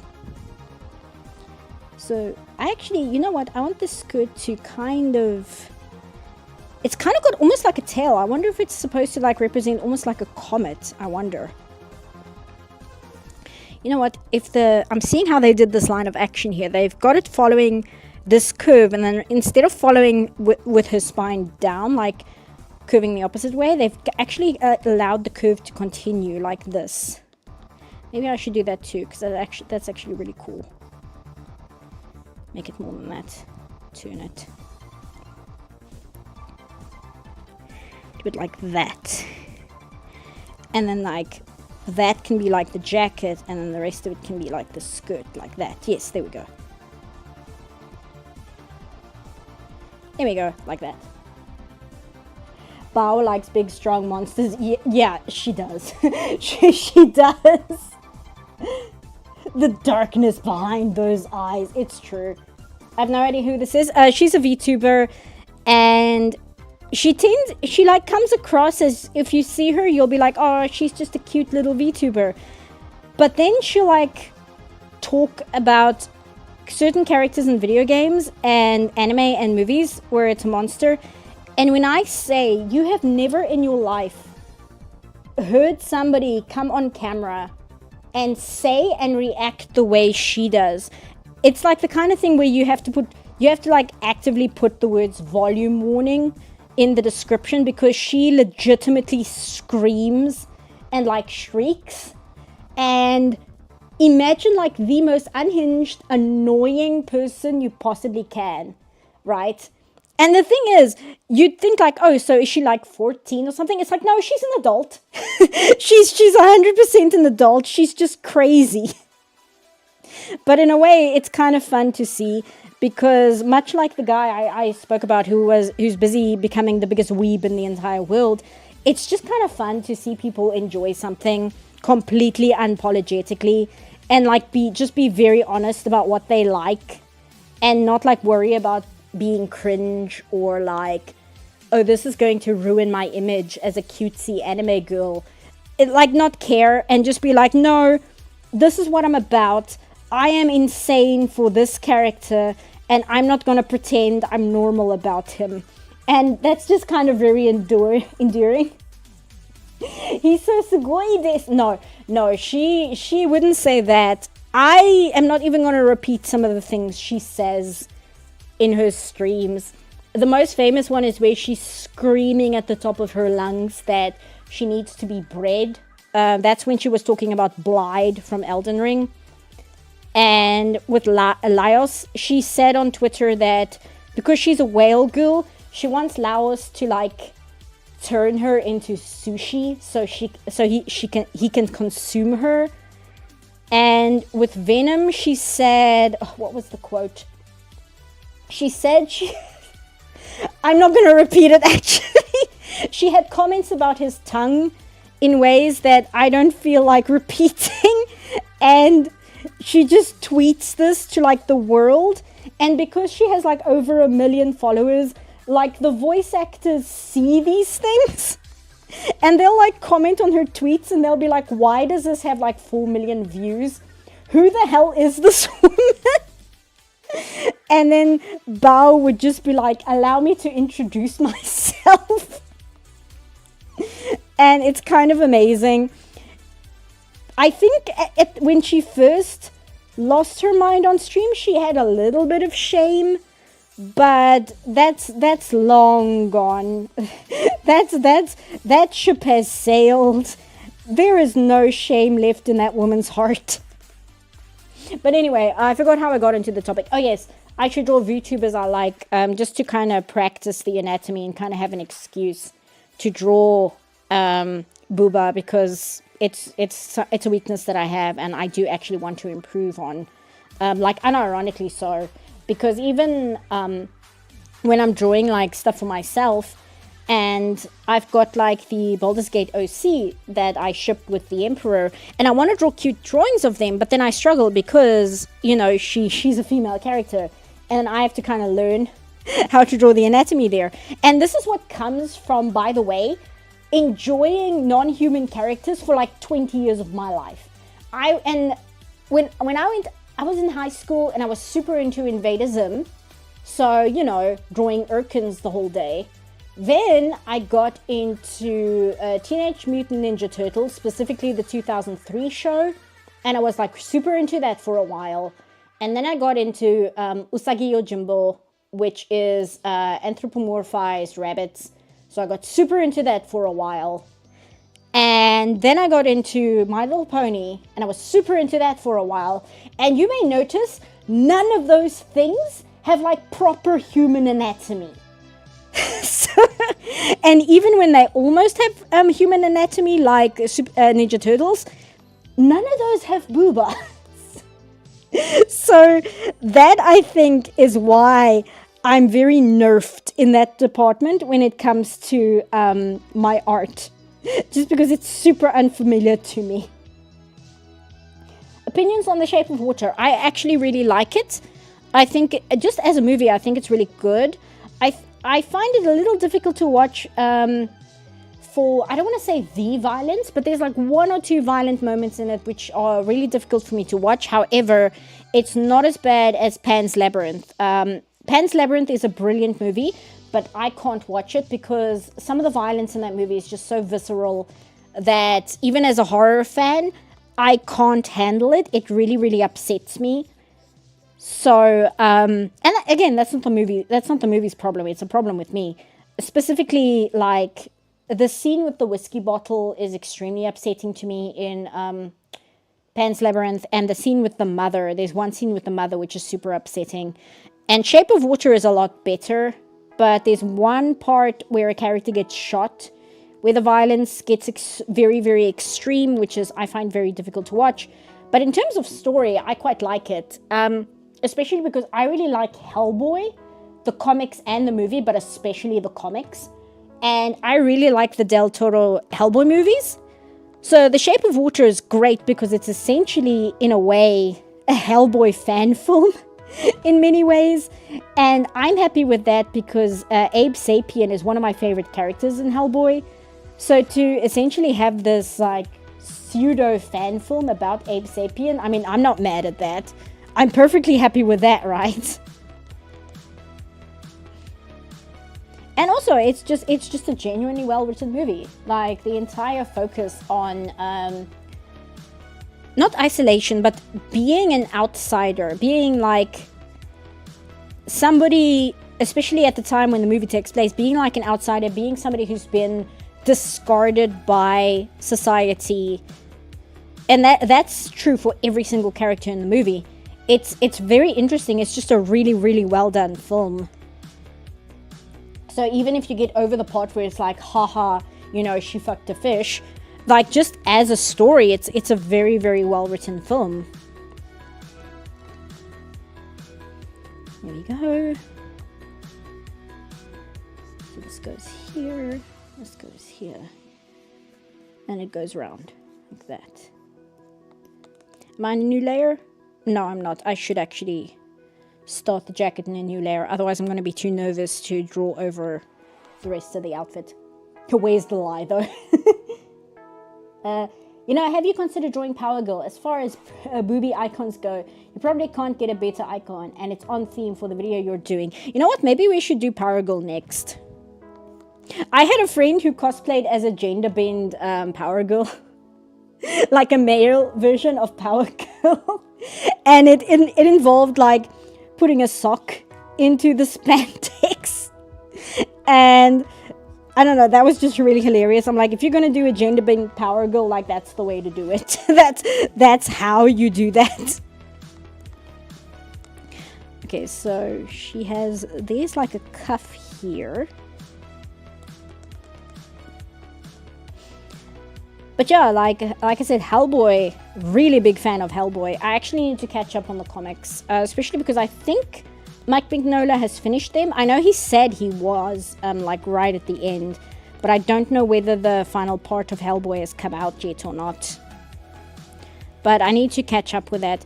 I kind of got overwhelmed because I kind of got stuck into the thing of like, oh, well, you have to read BPRD, and then you have to read like this issue of BPRD and this issue of BPRD, and then you have to switch back to Hellboy. And I think I should just kind of not do that because I got too overwhelmed, and just kind of stick with Hellboy and read the Hellboy comics and just understand that there is extra context in the BPRD comics that I'm not going to get because I'm not reading them. Because again, I tried to do the whole thing keeping up with both, but it became so overwhelming for me to kind of keep up with the timeline of both comics, because it's not even just, oh, well, read BPRD, then read Hellboy. It's like, read this issue of BPRD, then this issue of Hellboy, then this issue of BPRD, etc., etc. And again, I just got super overwhelmed. But I think before I get back to Hellboy, I need to actually get back to Berserk. I think that's a far more important piece of cultural design. What would you say?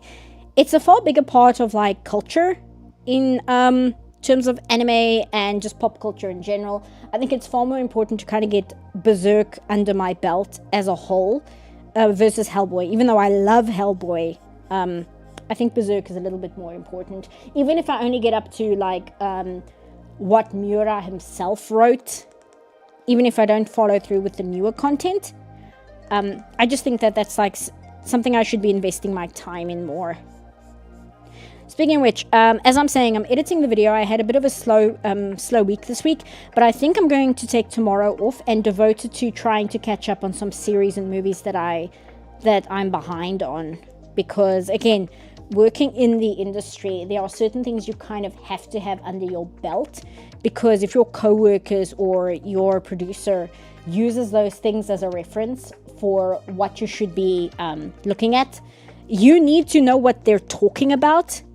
And I think there's a few things which have kind of slipped through the cracks with me that I really, really need to like get to, because it's kind of detrimental not to have those things as something that I've actually watched. So I can't watch like 50 movies tomorrow, but I can at least like set tomorrow aside to kind of get on that.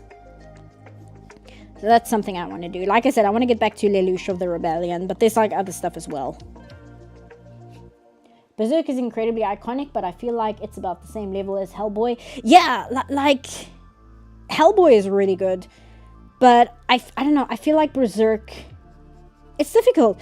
I feel like Berserk is a bigger cultural impact, but that might just be because of the kind of people in my life, right? Because they're like all major Berserk fans, so it might just be that in my circle of friends, Berserk is the one that kind of has the bigger weight to it.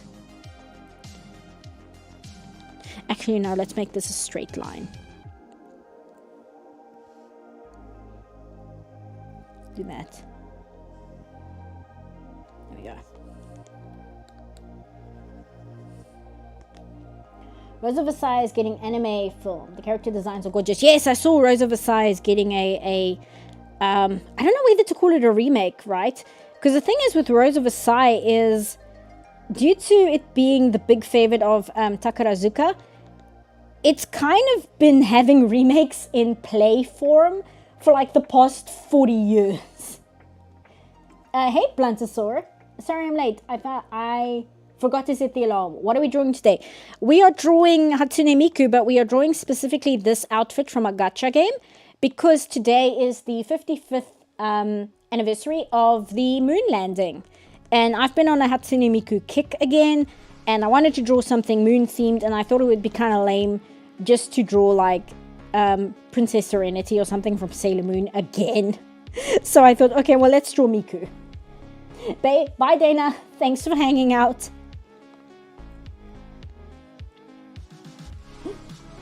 Oh, hey, Diamond Lock Productions. I didn't see you come in. I got my entire class to read Berserk. They all said it was really good. It's tricky though, because Berserk is like one of those things where I'm glad it's as popular as it is, because if people weren't aware of Berserk, how the hell do you explain to somebody they need to read it and tell them what happens in that manga? Because a friend of mine and I were talking about it, and he was saying how he has had to make the difficult acceptance that there will never be a perfect or even great anime adaptation of Berserk. And my argument is, well, there are things I haven't even gotten to, like, the bad stuff yet. I haven't even gotten to, like, the really bad stuff in Berserk yet. And already, just in the first part, there are things in Berserk that you cannot put in an anime because it would probably be illegal to show. And the thing is, you can't cut those parts out of the manga because they are character essential. Like, they are so important to forming the characters and how their psychology and thinking works that you can't remove them either. So you have these parts of the manga that are unfilmable, but you also can't take them out. So your only option is to make an anime adaptation of Berserk that takes place way after those events, but then you can't do that either because then you completely remove context as to why the characters are the way they are.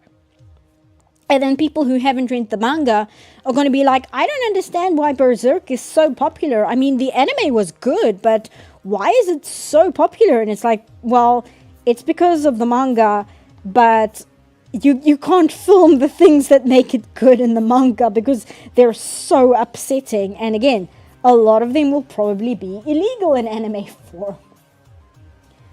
That's what I love about old anime. Very Japanese and very free. Today they seem more safe. Yeah, that's mainly because Japan is very aware of the fact that one of their major markets outside of Japan is the US. And the US audience has certain hang-ups about certain subject matters. So anime and Japanese production has had to kind of sanitize itself to better align with American sensibilities, simply because that is such a large part of their market. That's why a lot of that happens. Like I said, I'm watching a guy who's never watched anime before react to anime. I'm actually watching two guys, but the other guy, he's British, he's not American. But he gets like really hung up on things which are not a big deal. And what I mean by that is he watched the intro for Ranma and a Half, the original one. And in the intro of Ranma 1/2 or Ranma and a Half, there is a very brief scene of Ranma in girl form at the bathhouse. And I'm going to say she's topless because it's a bathhouse. And in Japan, you've got communal bathing. So that kind of thing isn't actually a big deal. It's a little bit cheesecake, but it's not really that big of a thing. It's just kind of cheeky. But this guy, because he's British, he paused the video and I think he spent like 5 minutes in utter confusion, not being able to understand why this animated show has a topless girl in its intro. And it was very frustrating to watch because I'm like, dude, it's a different culture. It's a different culture with communal bathing. It's not a big deal. But that's because that show came out in the 80s when overseas markets weren't really something they were thinking of. So they only catered it towards the Japanese markets. And the Japanese markets would, of course, not have as big a hang-up with communal bathing, even if they are doing it for like a tongue-in-cheek, slightly sexy cheesecake shot.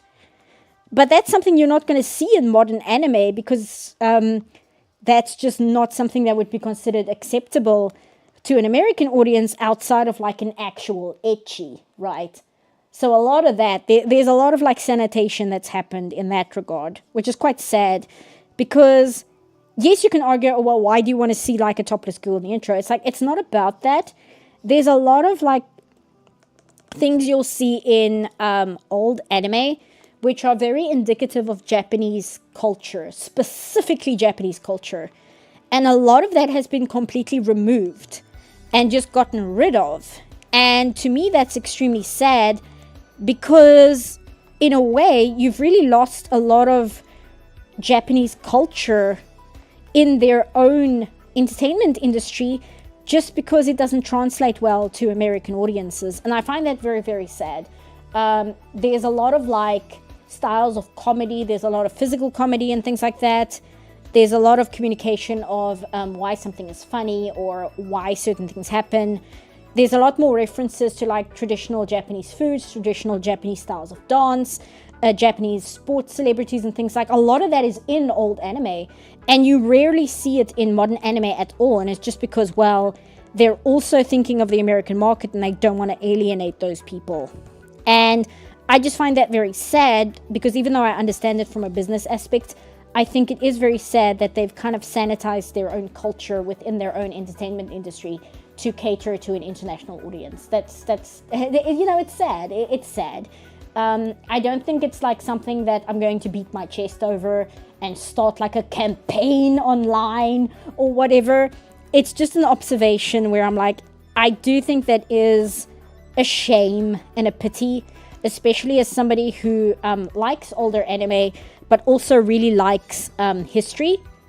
And I really enjoy seeing the people who make shows communicate their, like, what time period they are currently living in into their work. Because to me, entertainment industry is a conversation between you and the creator. A piece of media is you and the creator talking to each other, and you listening to what the creator is trying to communicate to you. So it's just very, very sad to me that this part where it's essentially this communication of a culture and time period is just not as prevalent anymore. And it's not prevalent anymore specifically because of marketing and like the business side of things, right? And it's not even a capitalism. It's not even like a capitalism. It's a sacrifice that I'm kind of sad had to be made. I don't know whether it was a valid thing to sacrifice, but I am sad that that's just something that's become lost in modern media. But again, I'm a big history nut, so it might also just be that that kind of style is considered old-fashioned even in Japan. So that's also entirely possible, right? It's weird how the West is so hung up on sex. It's something that tells me they've never worked in situations where they've had to come to realize context matters for nudity. Yeah, that's a big problem. Because I have friends in Europe who have, especially like in Finland and Poland and those places, and they tend to have more communal bathing as well, especially with like saunas and things. And they tend to be far less hung up on that kind of thing. But then you'll watch like reaction YouTubers from England or America, and they get so hung up on nudity. And it doesn't matter what the context is in whatever media they're watching. They will always, without fail, view it in like a sexual lens. And it's just a big shame because I get frustrated because I'm like, why are you making that correlation? It's nothing that's in the thing you're watching. You're the person bringing that to the table. You're the one who's seeing it in that kind of light. And it's just kind of frustrating because it kind of grinds the entire viewing to a halt, because now we have to talk about that when it's not actually something that's relevant to the discussion, quite frankly. Let me scroll up a bit. Guts had a really bad childhood. That's vital to his character. Yes, exactly. Guts had a bad childhood, and I don't think you can show any of Guts' childhood at all. Like, the fact that I don't even want to go into detail about Guts' childhood is exactly why you can't put that in an anime. Oops, I'm in the wrong layer. I think I've been in the wrong layer for a while. Yeah, but it's fine. I'll just do this. Cut and paste that. There we go. Fixed.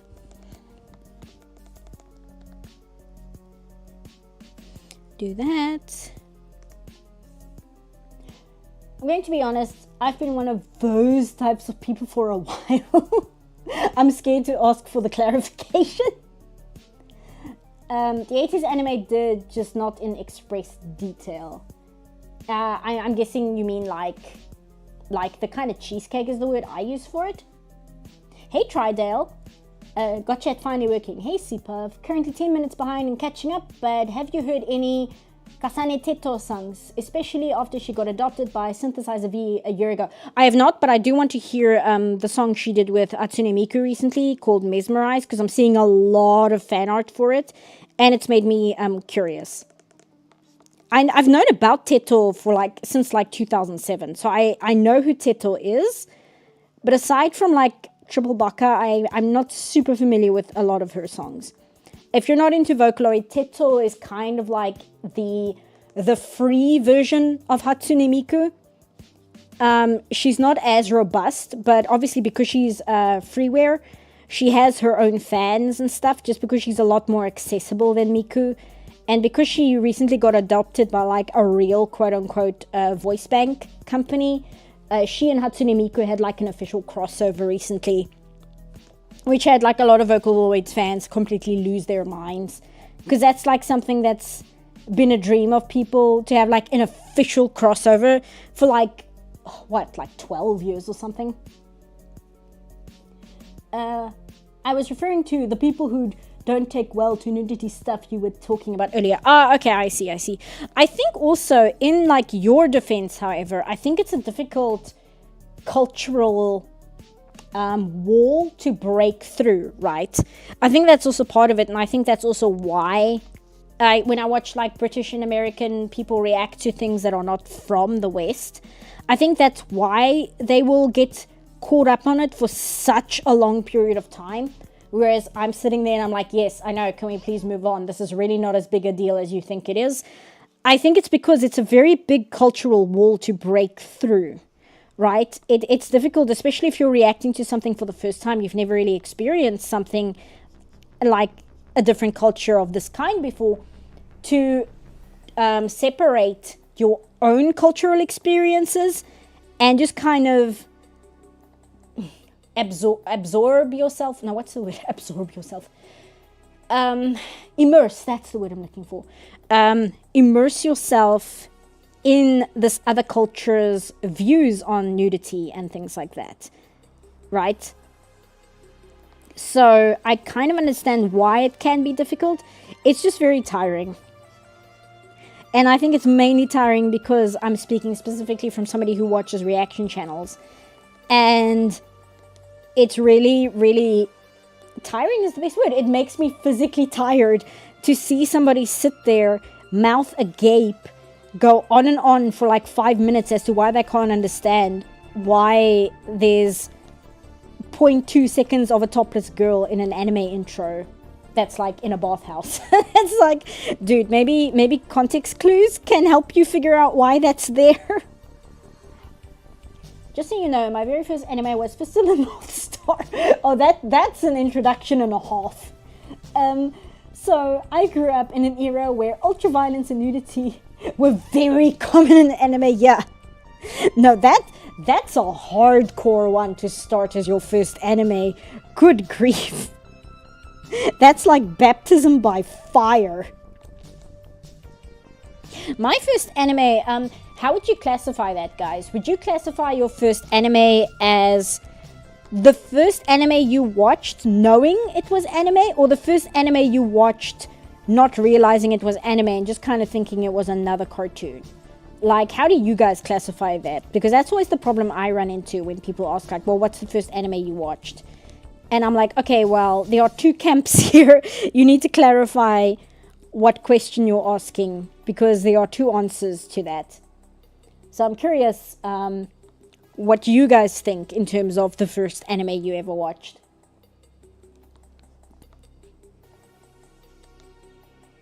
Also, I see I dropped a few viewers. I guess they were not into the bathhouse talk.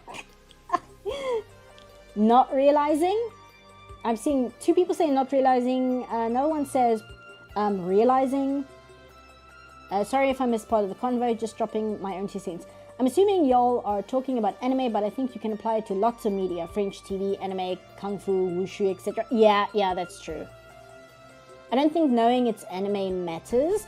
It kind of does, because when they ask you when was your first anime, I feel there's a kind of a big difference in terms of a viewing experience between just watching something as a cartoon and watching it with like the knowledge that you're watching anime, right? It's like the difference between sitting and watching Dragon Ball Z for the first time versus sitting and watching Maya the Bee for the first time. I mean, those are going to be two very different experiences. Everybody gangster till you bring up the bathhouse. 8 out of every 10 reaction channels are someone who spent their lives completely sheltered from non-Disney culture. The back of my mind goes, thank you, Disney, you raised a hive of idiots. But I also kind of appreciate that, because me, where I really love film, it is really, really enjoyable to watch people who have not seen really classic films experience them for the first time and almost confirm your own bias that no, this is a really, really good film. I wasn't allowed to watch anything but Disney movies until I was 16, and even me, I can recognize that this is a very good film. Like, that's really fun for me. I really, really enjoy that a lot.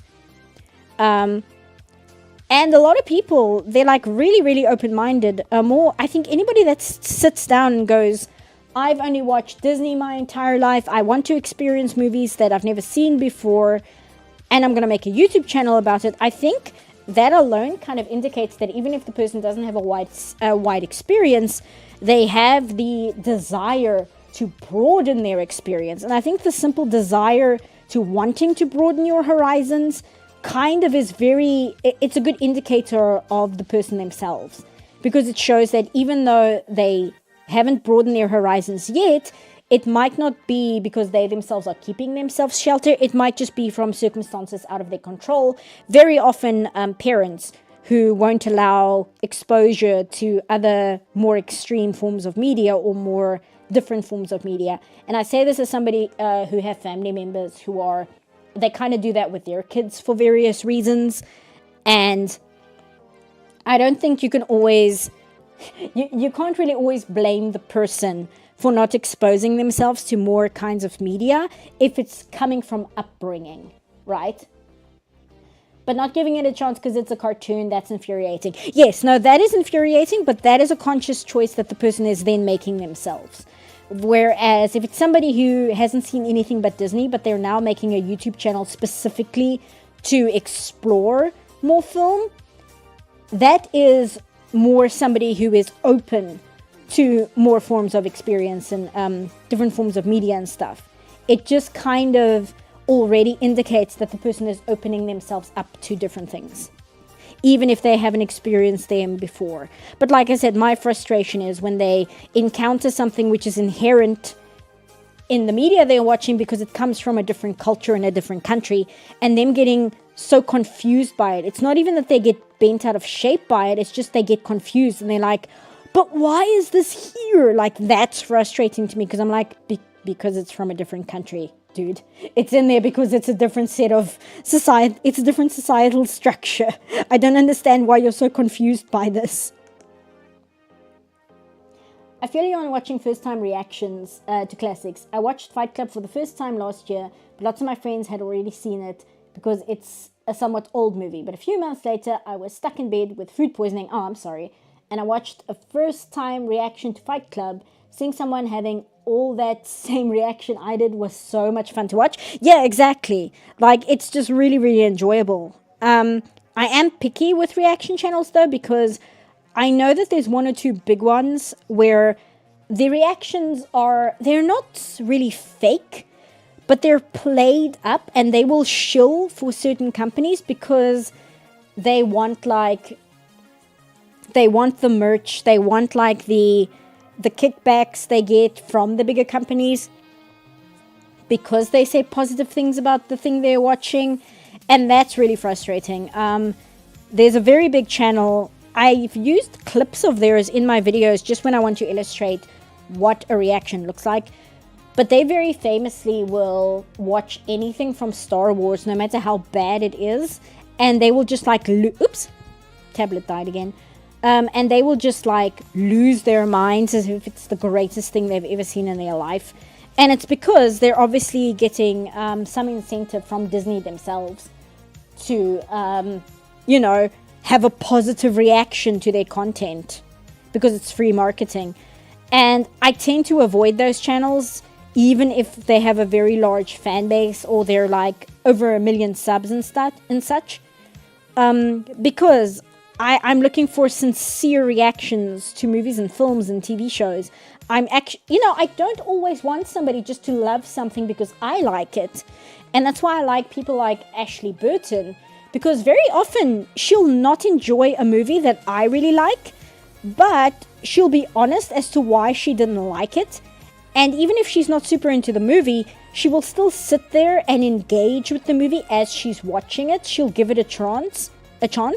And if she didn't like it at the end, she'll just be honest about the fact that she wasn't really into it. And Popcorn in Bed is the same way. Popcorn in Bed will try a movie, but if she's not into it, she will say so. She'll be apologetic about it, but she will be like, I'm sorry, I just wasn't into this one. And I've watched Popcorn in Bed long enough where I can kind of judge when a movie isn't going to be up her alley. She recently watched Big Trouble in Little China, which is a great movie. Big Trouble in Little China is so good. But when I saw the thumbnail that she was watching it, I'm like, oh, she's not going to like this movie. Cassie is not going to like this movie. And no, she didn't like the movie. But it's fine, because knowing the kind of thing she likes and watching her watch Big Trouble in Little China with like this permanent confused expression on her face, that was kind of hilarious in of itself. Because I just knew, I'm like, no, this is not something she'll be able to get into. So she reached the end and she was honest about it. She was like, guys, this was such a strange movie. I don't think I liked it. I was very confused by it. And it's like, that's fine. I would rather a reactor just be honest when they disliked something than just kind of shill and act like every single movie they've ever watched is the best thing they've seen. And it's interesting because if you check some of the reaction channels when Velma came out, the first season of Velma, there's 1 or 2 reaction channels that have like over 1 million followers. And they're like watching Velma and quote unquote enjoying it.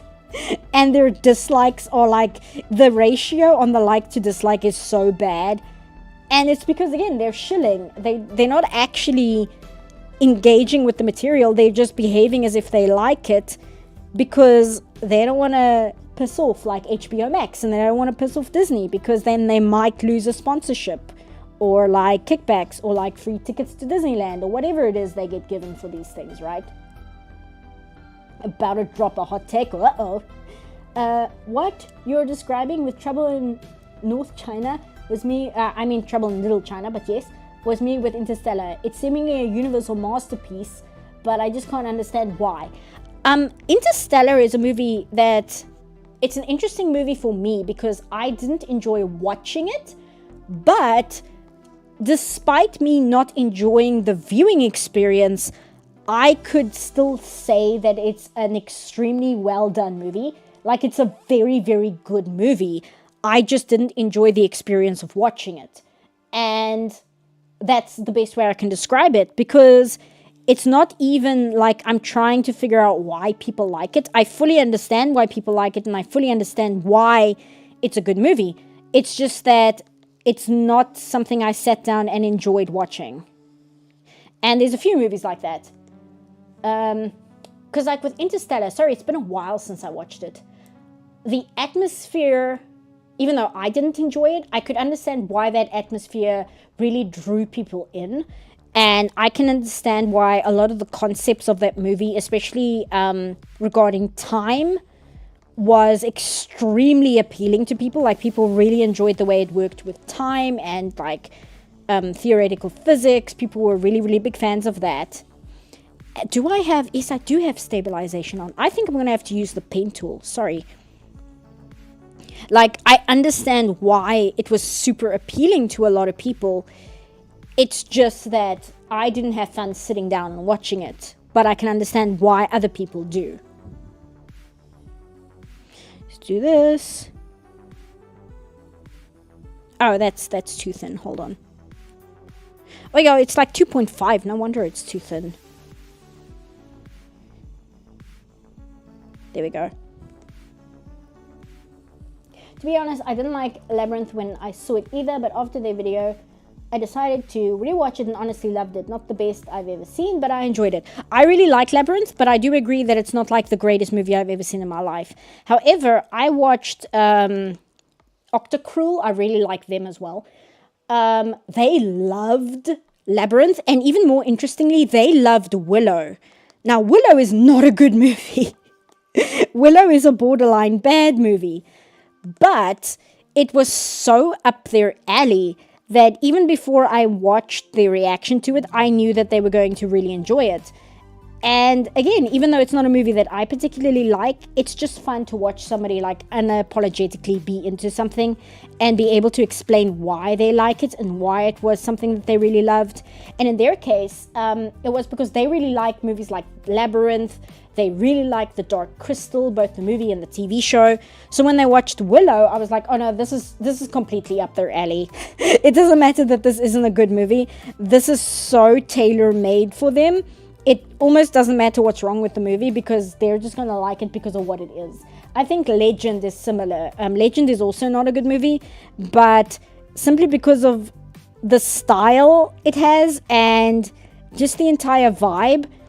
If somebody told me they love Legend, I can completely see why, even though as a film, I don't think it's particularly very good. Willow is not good, but it's really funny. Yeah. If you guys want like an absolute like brain destruction, right? If you guys know Mike Nelson, who did Mystery Science Theater back in the day, he's got a podcast with a host who sounds exactly like Mike, but it's not Mike. I don't know who it is. I'm not aware of who he is. His name is Connor. I just don't know like what the relation is to Mike Nelson. But they have a podcast where they read bad books on purpose and then have like a discussion about it. And they did a podcast on the official novel sequel to Willow called Shadow Moon. That book is insane. It's got so much unpleasant body horror in it for like no reason, and like the descriptions of violence in that movie is so over the top. It's like something that you would read in like a Clive Barker novel or something, and it's supposed to be the sequel to Willow. And watching Mike Nelson and Connor just completely lose their minds at the abject insanity of this book. It's like a flippin' Dark Souls story, and it's so unhinged. I highly recommend their podcast where they covered Shadow Moon. It is so insane. The only other podcast episode they did on a book that was similarly insane to me is when they covered Lair of the White Worm. That's another book that's just bafflingly insane. So yeah, I recommend the Mike Nelson and Connor podcast for Shadow Moon because it is ridiculous. I can't believe this book exists. It's so insane.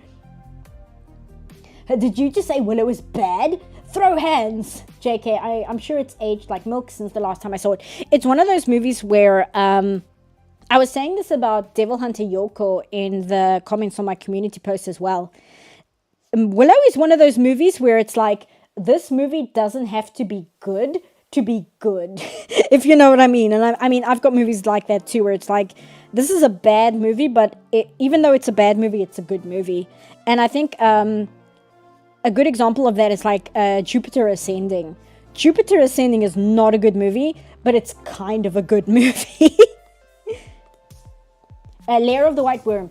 Lair of the White Worm is a book written by Bram Stoker. I don't know whether he wrote it before or after Dracula. It is bafflingly unhinged. It is absolutely insane in almost every single way imaginable. It is so nuts. So yeah, that's another episode I recommend. I'll paste the link to their podcast in chat because unfortunately their podcast has a very unwieldy name. It's like, I think it's called 237 Pages We'll Never Get Back. Something like that. It's a very bad name for a podcast. But I really enjoy them and I highly recommend it. I don't listen to every episode, but the ones I've listened to that are good are really, really good. They started off reading Ready Player One and they hated it, but it was very funny because Mike Nelson did Mystery Science Theater, right? So the entire time they were reading Ready Player One, Mike Nelson was sitting in fear that they were going to like reference Mystery Science Theater. He was so scared. But the book never did, so he escaped with his life. Willow, Dark Crystal, Legend, Neverending Story seems to have a hardcore following, liking what I call fluff animatronic fantasy style. Yeah, I think that's it, right? It's got that like dark 80s fantasy. Even though it's animated, I would even put The Last Unicorn in that camp, and I would also put the Rankin and Bass Hobbit animated movie in that camp as well. The Rankin and Bass animated Hobbit movie is actually really underrated. Like, if you are into 80s animation, especially if you like The Last Unicorn, I highly recommend the Rankin and Bass animated Hobbit movie. It's not great, but it's far better than it has a right to be. And what's fun about it is it includes almost every single song that's like in The Hobbit. They actually have all the songs in the movie, and that's really cool. And it like has that slight Germanic art influence to it, and it's just really neat. And even though it's not a great movie, if you are into like the dark 80s fantasy vibe, really, really underrated movie. Much better than it has a right to be, quite frankly. 372 pages we'll never get back. Yeah, thank you. That's what it's called. It's a horrible name for a podcast. Really good podcast, terrible name. Watched Crimson Rogue review the sequel. Which sequel? Do you mean to Shadow Moon? Oh no, you mean Ready Player One. I don't know whether I've seen his video on that one. I need to watch his new video. It's like 8 hours long, where I think it's the sequel to Lightlark or something. I just saw him losing his mind in the thumbnail, and I was like, oh, I need to put that away for when I can like properly enjoy it. And I just haven't managed to get back to it. But that's something that I need to like sit down and listen to while I'm doing other things. The problem is as well, when I'm like doing cleanup or second unit work for a show, I can put on a video review and pay attention to it, because what I'm doing work-wise doesn't really have anything to do with talking or things like that. But when I'm editing a video for YouTube, obviously I have to listen to my own voice and what I'm saying to put the right footage in place. So I end up watching far less than I would if I'm actually working for the studio. I thought it was a spin-off from Kimber the White Lion. No. It's a novel from like the 1800s. It is insane. I don't even want to say bad. I'm just going to say it's insane. Absolute madness. And fun fact, animators that drew The Hobbit and The Last Unicorn eventually formed up Studio Ghibli. This is true.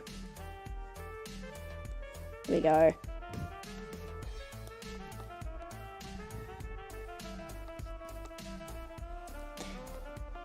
Here we go. I need to do these streams more often, simply because I can tell my voice is not used to talking so much. It gets tired very quickly.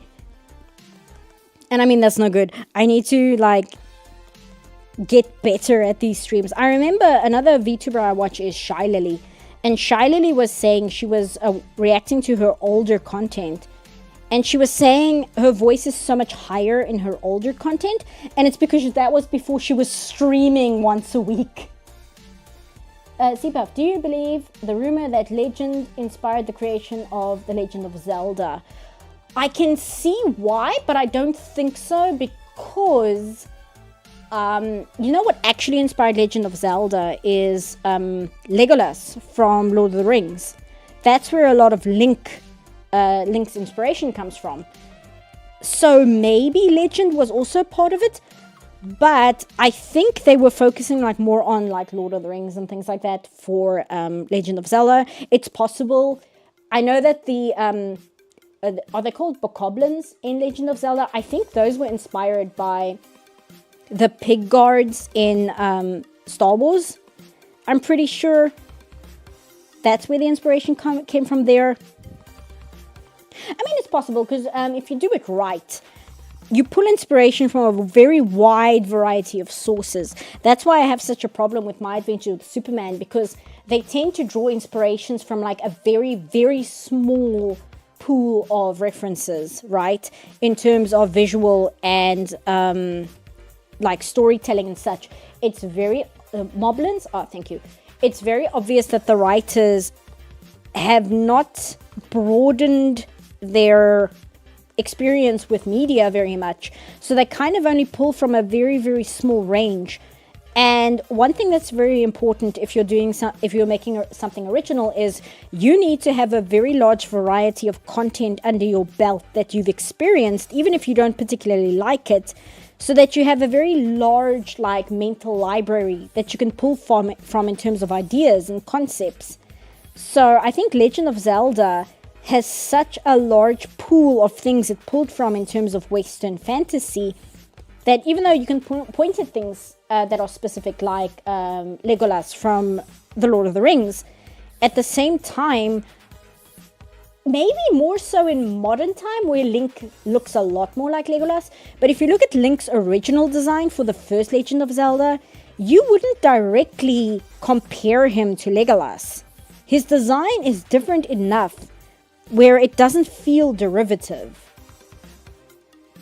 I should watch like a documentary on the making of Legend of Zelda, because Nintendo doesn't really play a huge part in my country. Nintendo has never really had a huge release here. So it's just something I watch other people talk about Nintendo properties a lot, but I myself don't really have a lot of exposure to it. But I should watch like an actual documentary just talking about the inspirations behind Legend of Zelda, like the original inspirations, because I think that would be very, very interesting. I watched one person. This is when, okay, I'm going to use this term in a positive way, but I found a video by a very small creator on YouTube where they unleashed the full force of their autism in terms of Tears of the Kingdom, where this person has such massive autism for Breath of the Wild that when Tears of the Kingdom came out and they played it like 3 times, they hate that game. They hate that game so much because of everything it gets wrong, especially as a big fan of Breath of the Wild, that they made like a 3 or 4 hour video meticulously documenting everything that's wrong with Tears of the Kingdom. And it was so fascinating. Now, I don't have a Switch, right? I'm not going to play either of these games. But listening to this person with a deep passion for Breath of the Wild meticulously tear apart why they dislike Tears of the Kingdom was so interesting to listen to. It's another thing I really, really highly recommend. Maybe if I like link it in chat, but don't watch it yet. Watch my stream first. Finish my stream first. I need the revenue. But let me link that because again, she's a smaller creator. The video blew up. I think it's got like 300,000 views. But I think she herself is like, she's got like 10,000 subs or something. But very, very interesting. I think it's called Everything Wrong with Tears of the Kingdom. And I have no idea why the algorithm decided I would be into that, but I'm glad they did. Okay, it's not that one. If I don't find it, I'll link it in the community post or something. Not that one, not that one. Just give me a sec. I'm not gonna spend too much time on this. I just wanna link it. Maybe it's called Tears of the Kingdom is bad. Because I know that in their thumbnail, all it says is, it's bad. Oh, here it is. It's called I Hate Tears of the Kingdom in all caps. So let me link that so you guys can check that out after the stream. Please watch my stream first. There we go. It's very good. Really high quality video. Really, really interesting. And I really like it when somebody has like really, really strong autism about a subject. Like really explain why they like or dislike something, because they'll have like all this information about it just because they're so fascinated by it. And I really enjoy listening to that kind of thing, even if it's a subject I have no interest in, right? Even if it's something I couldn't care less about the subject matter, I am willing to sit down and listen to somebody who's like really passionate about it, like talk about it for a very, very long time. Just because it's very interesting to me. And as I said with the reaction channels, it's just nice to see somebody being passionate about something. The thing with Tears of the Kingdom is that it is an alternate timeline of Breath of the Wild. It doesn't seem so. It seems to be a direct sequel from, according to what this person said. And that was a big part of her criticism, was that because it's a direct sequel to Breath of the Wild, that a lot of the things that make Tears of the Kingdom bad retroactively hurts Breath of the Wild as well. And that's why it makes them, I don't know if it's her or them, that's what makes them so angry, because it's now not only a bad game, it's a bad game that's directly damaged the game that they really, really like. I feel you on this. I once watched a 5-hour video essay about why Hiccup and Astrid are the best written couple ever. I had never watched How to Train Your Dragon movies to that point. Yeah, exactly. I watched a guy, I think it was only like an hour long, but he made a video that's like a biography of this boxer in the 60s, this African-American boxer who was like the anti, what's the man's name? Ali. What's his full name? I should not be blanking on this man's name. You all know who I mean. The boxer from the 60s, super famous. His name is Ali. Float like a butterfly, sing like a bee, that guy. Anyway, so this Muhammad Ali, thank you. So this documentary was about another African-American boxer who was seen as like the anti-Muhammad Ali, because he just had kind of a bad reputation and everybody viewed him, no, not Prince Ali. They kind of viewed him as a villain. They kind of viewed him as like the ultimate heel. And it was just a really, really interesting documentary, because you can see this poor man, he just could not catch a break.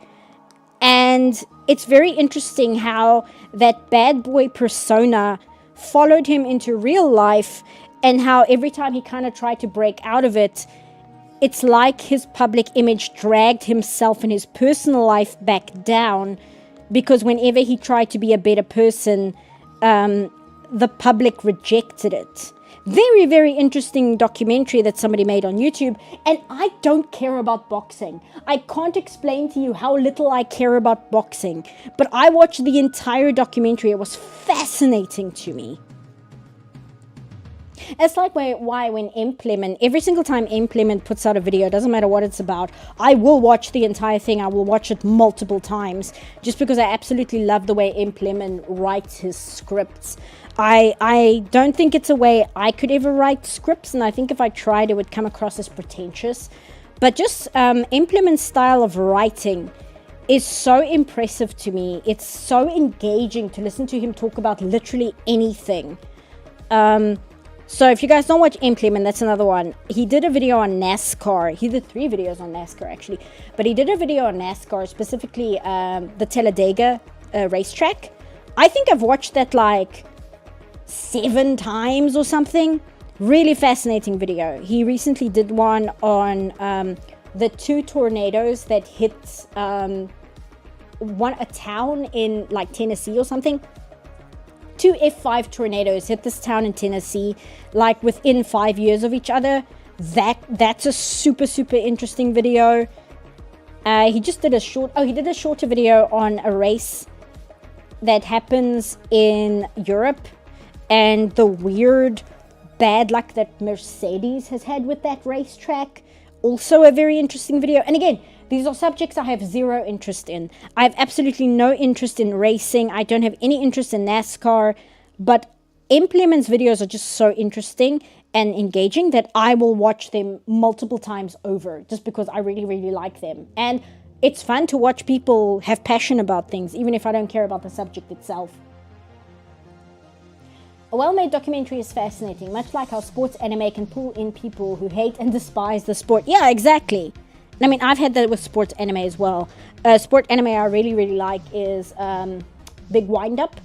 Even though it never had a conclusion, I still really like that show. And it made me say, you know what, I should watch more sport anime. That was kind of the first one that got me into it. I want to watch Slam Dunk. I tried watching Kuroko's Basketball, but I actually didn't like that one. That one became too shonen for me.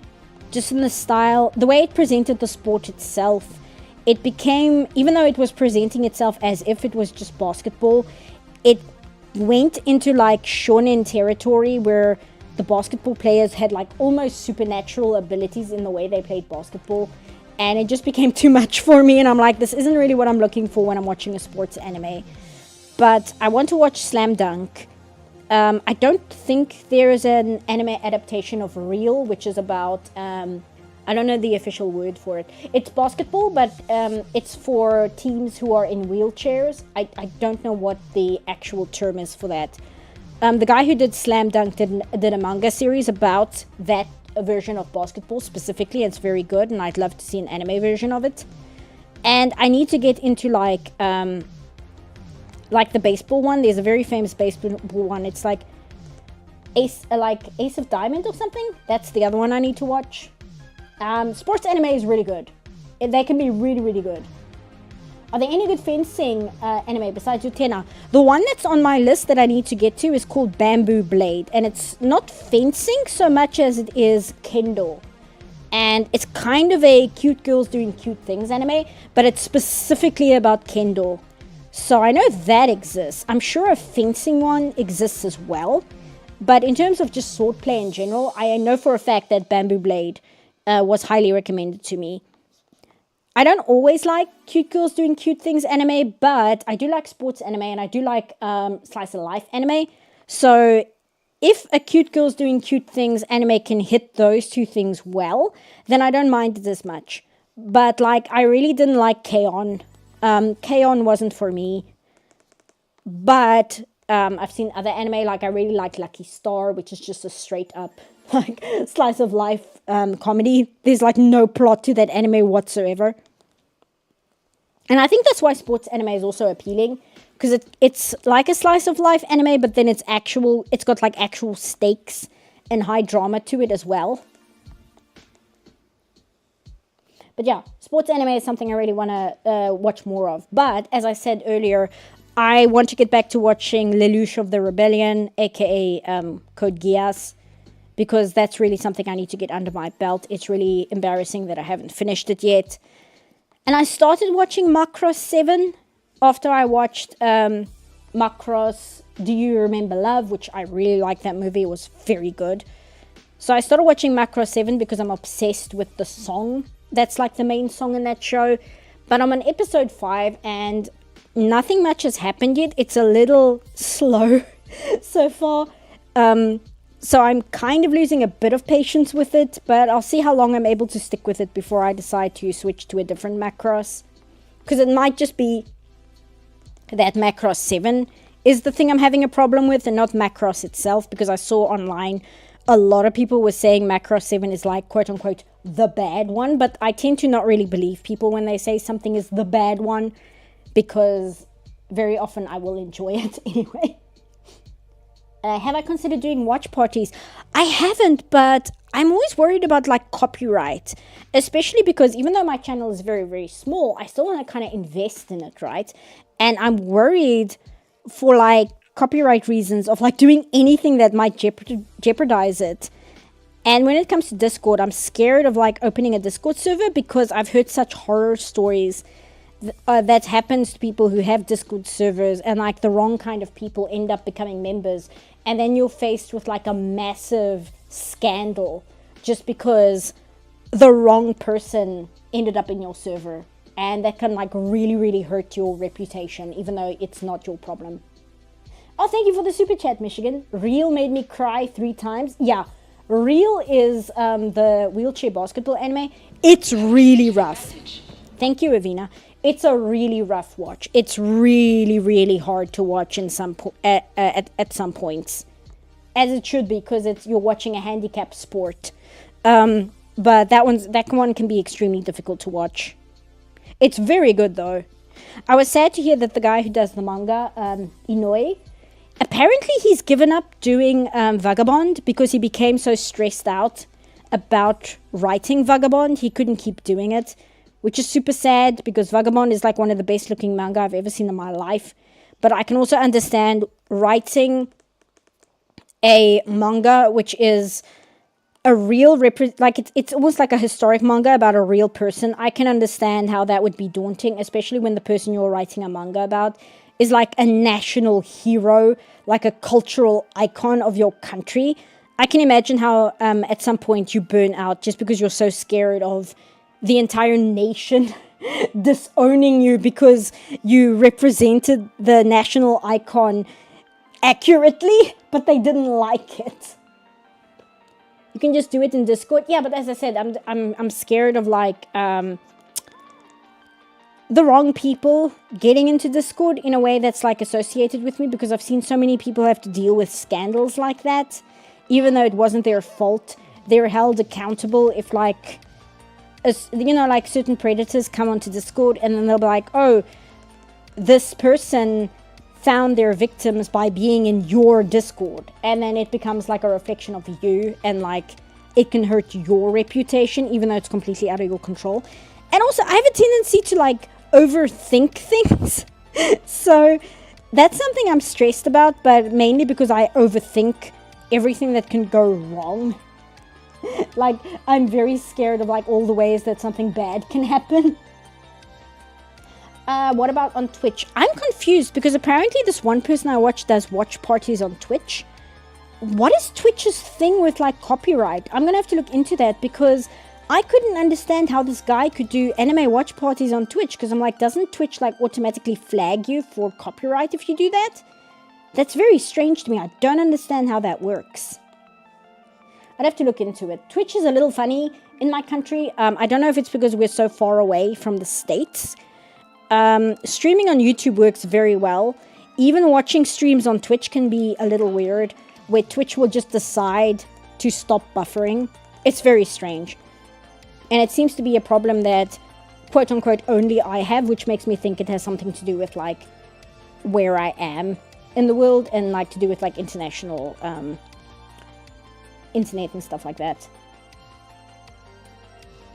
Okay, let's do this one. I'm gonna make it green. Let's grab some colors.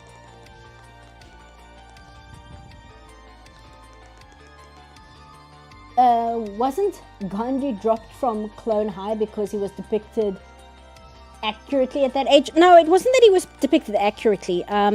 There was a big problem that I don't know if it was India themselves or if it was just a specific religious group that were like, I don't know if it's Hindu or not. It was a specific group that had a very big problem with Gandhi's depiction in Clone High, to the point that they had a hunger strike, asking for the character to be removed from the show. And it's because of that the show was not, what's the word? It wasn't renewed for a second season, because it had like all this baggage to do with people who were very, very upset by the depiction of Gandhi. But I don't think that show accurately depicted Gandhi. I think it's just because it makes fun of everyone. Like everyone in Clone High is fair game to be made fun of.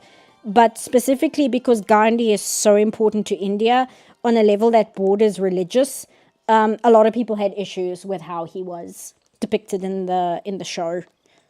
And they figured instead of like trying to navigate... Oh, I forgot to draw her planet signs. Okay, let's do that first before I continue. They figured it was easier to just kind of cancel the show than trying to circumvent how are we going to write Gandhi out of this show. And even though I hear that the new Clone High is not very good, I do think it's funny that their solution was to make a new season and just never mention Gandhi and pretend he never existed. Like, he's not there. Nobody mentions him. It's actually really funny. Cuba. South America. Yeah, do that. And you can kind of see Europe. Yeah, you can oh, I don't know if this is Europe. This is probably like Greenland, actually. That's over there. Move her over here. Writing a manga about the swordsman of all time based on the historical evidence of his life is going to be a burden no matter what way you take it. Yeah, especially because like Musashi is such a cultural icon. I don't even know how to explain the importance that Musashi has on Japan's culture. Like it is on a different level. And from what I understand, a lot of people like Vagabond, like in Japan, but I can imagine just how the pressure of writing that story, how difficult that must be for Unoue. I need to like look up if he went into detail, what the pressures were that made him decide to quit doing Vagabond. but I believe that was a major reason for it. I'll have to double check. But as far as I hear, it had to do with pressure. And just like stress levels in general. Let's do Australia. And here we go.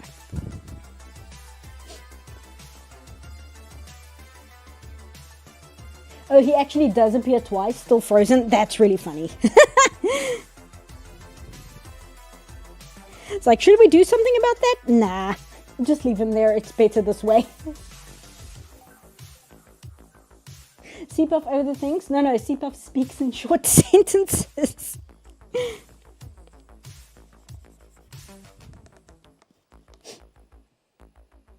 See, part of me wants to criticize that group for getting so upset, but my country, Canada, doesn't really have figures we view like that, so I don't really know if I can criticize that. Yeah, that's the problem, right? Because I come from the mentality of everything should be fair game. I don't think... Because in my mind, if something is that important, then somebody poking fun at it shouldn't damage it really, right? Because it's too important to kind of get damaged by that kind of thing. However, I can also understand how people can take it as a personal insult, because especially even if you know absolutely nothing about India whatsoever, you kind of know Gandhi. And so Gandhi is one of those people that almost represents the country in terms of how people think about the country. So I can imagine how personally offensive it could be, because in a way, it's not just offensive to this person who is extremely important to your country. It's almost like a personal insult. And what I can compare it to is the Mandela effect, because I find the term the Mandela effect to be very, very insulting, specifically because it deals with my country and my country's history. And why the Mandela effect I find extremely insulting is because instead of accepting that people just don't have a lot of knowledge about world history outside of their own country, which in this case is America, it can't be that they were simply wrong about their memory regarding Nelson Mandela. It has to be that there is an alternate universe. It can't be that their memory is what's incorrect. No, it has to be like an alternate universe. And that's just exceptionally insulting to me, because I'm like, have you any idea what would have happened to this country if Nelson Mandela had died in prison? Can you even fathom how terrible that would have been? Like the ramifications that would have had to my country if that was a thing that happened.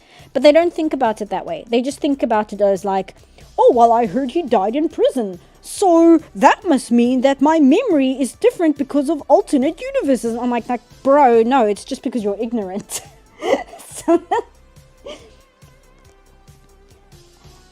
And then Sid Meier's Civilization got a bug and Gandhi starts every nuclear war. That one is very funny. I don't know if you guys know how the bug that in Civilization, how that bug happened that causes Gandhi to just be super aggressive. What happened was Gandhi's aggression level in Civilization, I forget the exact technical details, but it's set to like 0. And through certain weird game mechanics, it accidentally rolls over into -1. But because the game doesn't work in negatives, what that means is the second it hits -1, it circles all the way to 100, which means it makes him the most aggressive world leader in the game. And that's how that happened.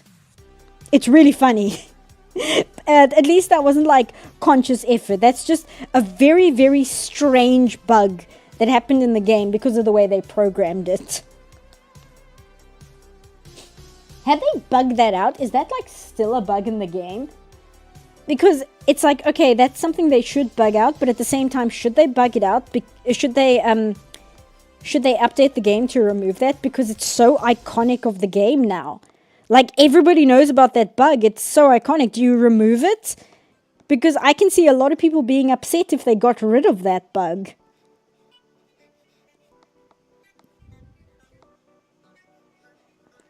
Let's hide her quick so I can do this.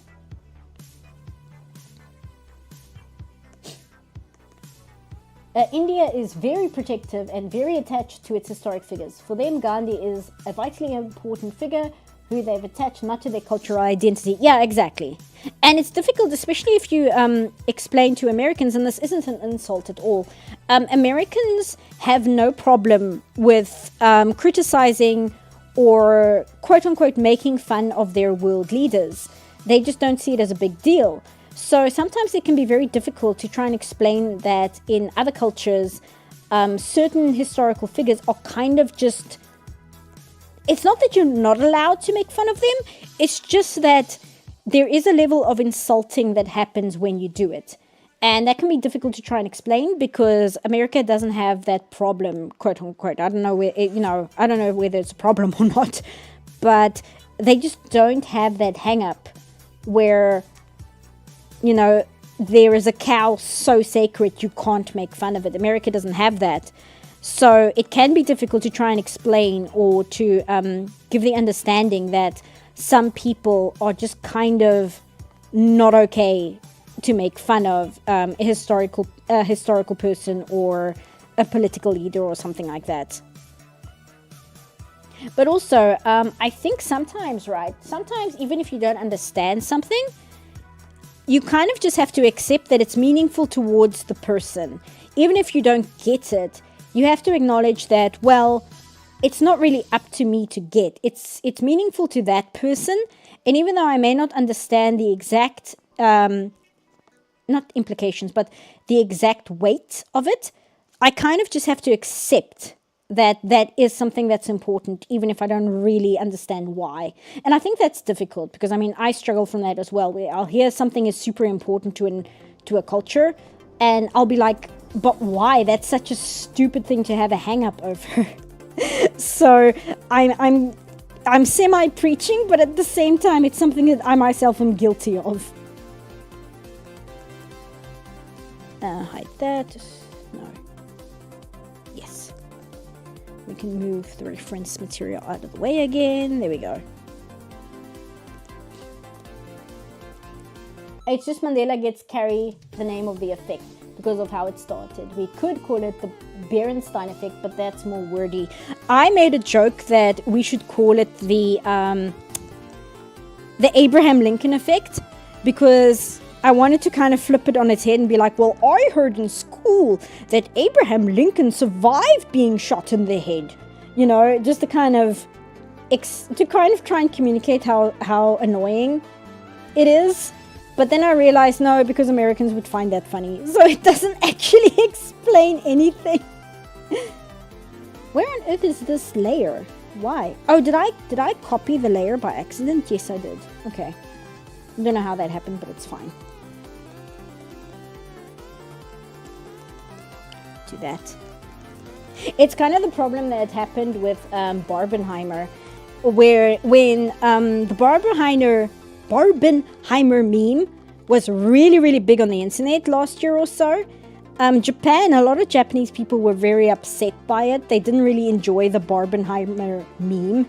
It wasn't Oppenheimer itself they had a problem with. It was the Barbenheimer meme. So to try and communicate how upsetting it was as a Japanese person to make a joke of this Barbenheimer meme, they tried to show it by combining Barbie with 9/11. The problem is the Americans found that hilarious. They thought it was so funny. So in the end, nothing was accomplished. As an American, making fun of our historical figures is a pastime. Yeah, exactly.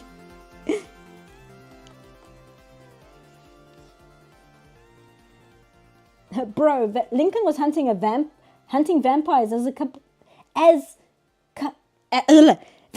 Lincoln was hunting vampires a couple of years ago. Yes, that is also true.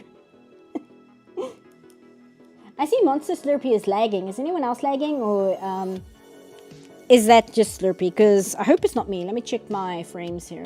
What does the stream health say? No, I've got stream health as excellent here, so I think it might just be you, Slime Slurpee. Sorry about that. I'm gonna be honest, I didn't get why Barbenheimer was a thing. I saw both and I just don't get why either of them are considered masterpieces. I really liked the Barbie movie, but the reason I like it is because obviously I like cartoons, and I have a soft spot for comedies that also deliver gut punches. And the part of Barbie that I really connected with was right at the end when they say specifically, being alive is uncomfortable, and human beings make up fake things like Barbie and patriarchy to try and cope with the fact that being alive is uncomfortable. Like, that conversation I really, really liked. I thought that was a very, very cool conversation. I really felt it connected with me on some level.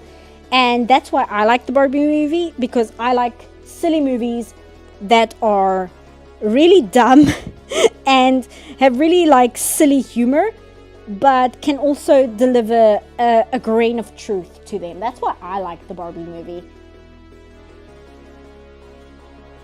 I kind of wondered though, going back to that nudity thing you mentioned, I wonder if maybe we all need to view sense of humor in the same way. Know what I mean? I think so, because Japanese humor, for the most part, doesn't really do it for me. Which I say, having just said that I really enjoy Urusai Yatsura, but there's a lot of Japanese style of humor which I just don't particularly find funny, and it's not because I think it's bad or anything. It's just because of a cultural difference.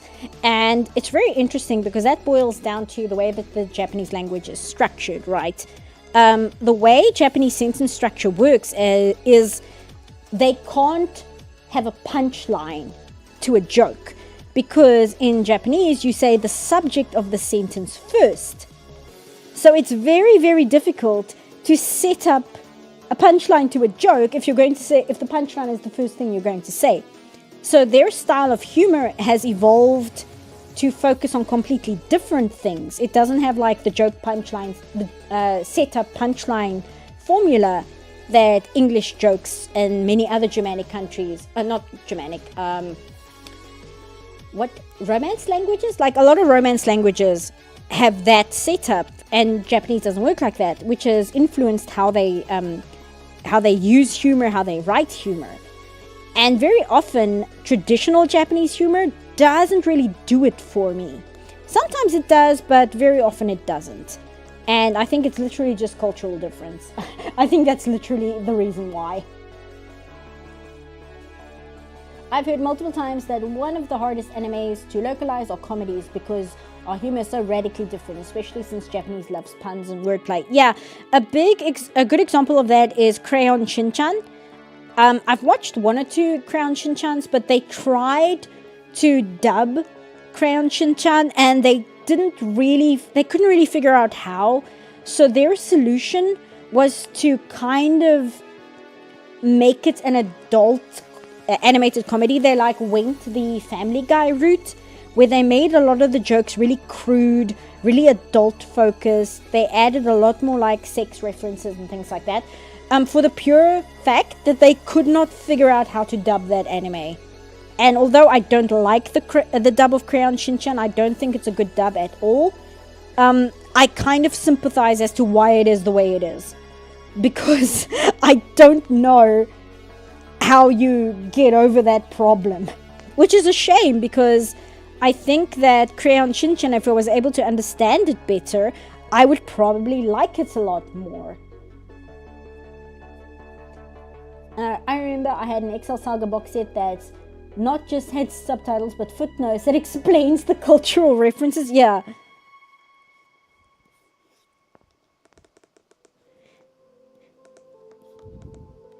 And that's why like anime will often rely on like physical comedy. Excuse me. Because at least physical comedy is something everybody can... Oops. Touched my tablet wrong again. I really need to get a new cable. Physical comedy is at least something that everybody can like understand. It doesn't matter what country you come from. Like, people get physical comedy. Oh, I wanted to do it this way. Sorry. But also, I heard somebody say that a lot of modern Japanese anime take a lot more inspiration from Western style storytelling than it does traditional style storytelling, which is also a shame. But that's also why. It's because certain things are just so... Oh, I forgot her straps. Certain things are just so difficult to try and translate.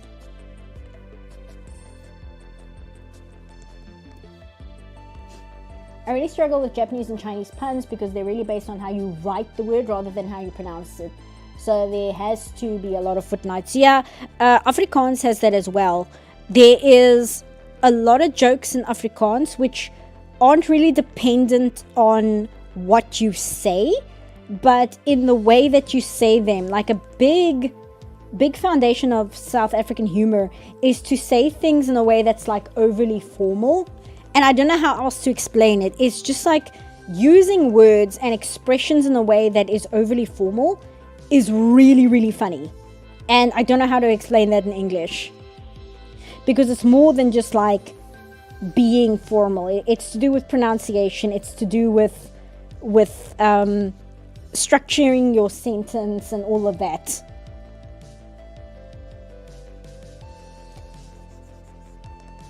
And then there's the other way as well, where you say something in such an informal way. A big meme back in the day was, in English it's "You know nothing, Jon Snow."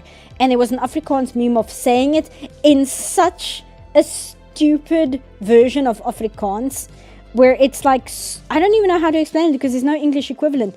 It's saying it like a dumb person, like a very uneducated person, and it's just very funny because you have like the Game of Thrones characters, but they're saying it in this like really like low class way.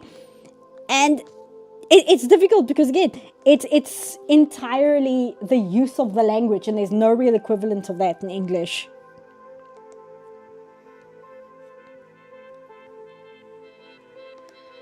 The best I can say is like it's the "You know nothing, Jon Snow," and then the Afrikaans version is more or less in English it'd be "You know nothing, Johnny Snowball." And again, it doesn't really translate well into English, but in Afrikaans it's really funny.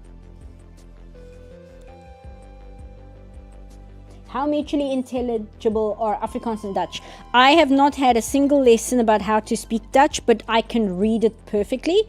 And if somebody speaks Dutch slowly enough, I can understand it, even though I've never actually like done any formal learning about it whatsoever.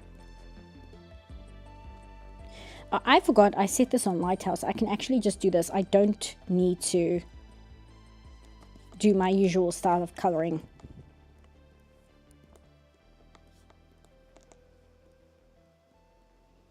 But yeah, from what I understand, Afrikaans is closest to Flemish, I think is the one that we're closest to, because also there's different versions of Dutch. And some Dutch I'm perfectly fine with, and then other versions of Dutch I really struggle with. So it also depends on that, because some versions of Dutch are closer to French, and those I really can't understand at all. The reason the rice balls were called jelly donuts was because the show was for kids, and a rice ball was not a common snack for children. Yeah, but at the same time, it's like, I think that just makes it more confusing, because as a child, you look at it and you're like, that doesn't look like any kind of jelly donut I've ever seen in my life. What are they talking about? You know, like, are they stupid? One small translation difference I know is from Kid Icarus Uprising. In Japanese, Palutina calls Viridi a tsundere at one point, but in English she just calls her Little Miss Cactus. I mean, I can kind of see that, because that's the kind of thing, if that wasn't an anime, there would be like a 12-page footnote, and you'd have to pause the video to read it, explaining to you what a tsundere is, and like where the word comes from and what it indicates.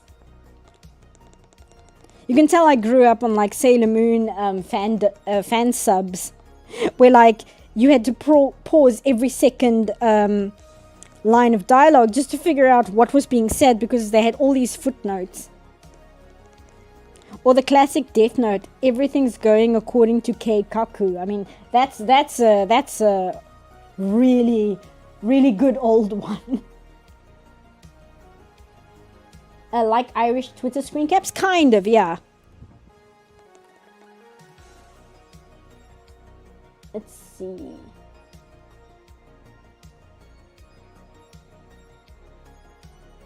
think I read that one. A Crayon Shin-chan dubbed is hilarious, to me at least. Golden Boy dubbed is god tier, and no one convinced me otherwise. I agree. I think like the dub for Golden Boy is probably one of the best dubs I've heard. There's like only 3 things I'll watch dubbed.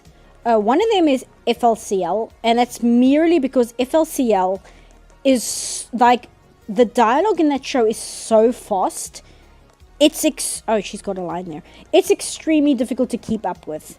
Like, trying to keep up with what's being said in FLCL with the subs is so hard. Meanwhile, the dub is really, really good, first of all. And second of all, you can kind of keep up with what's being said. You can kind of understand what the characters are talking about. So that's one of them.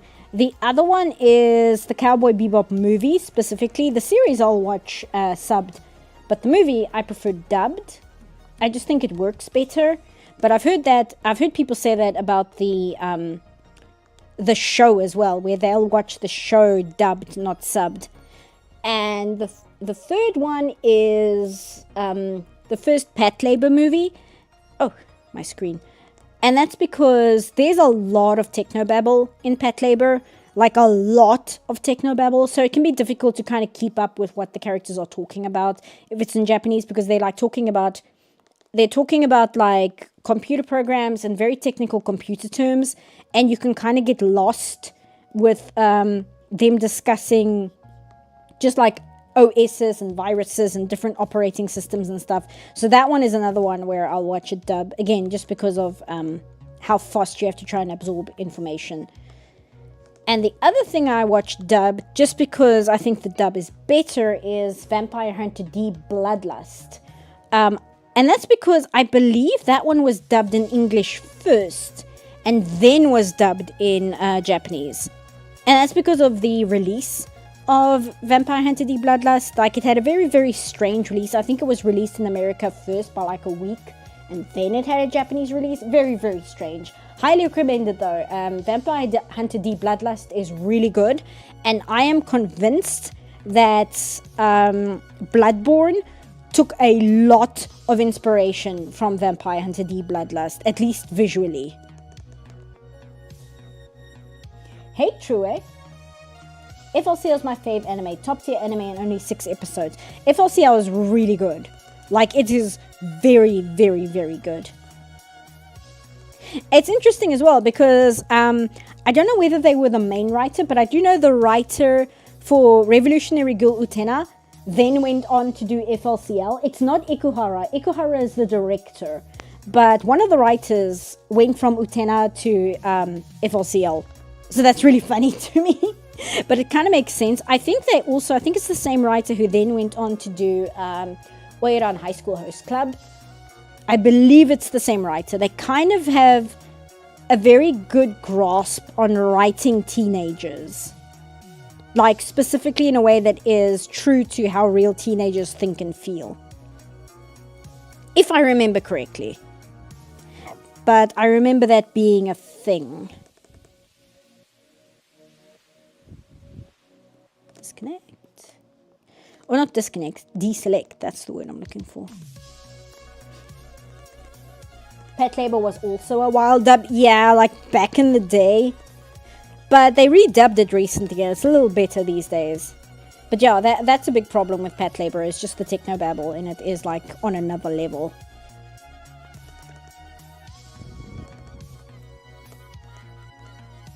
Miyazaki taking inspiration from anime? Never. Unheard of.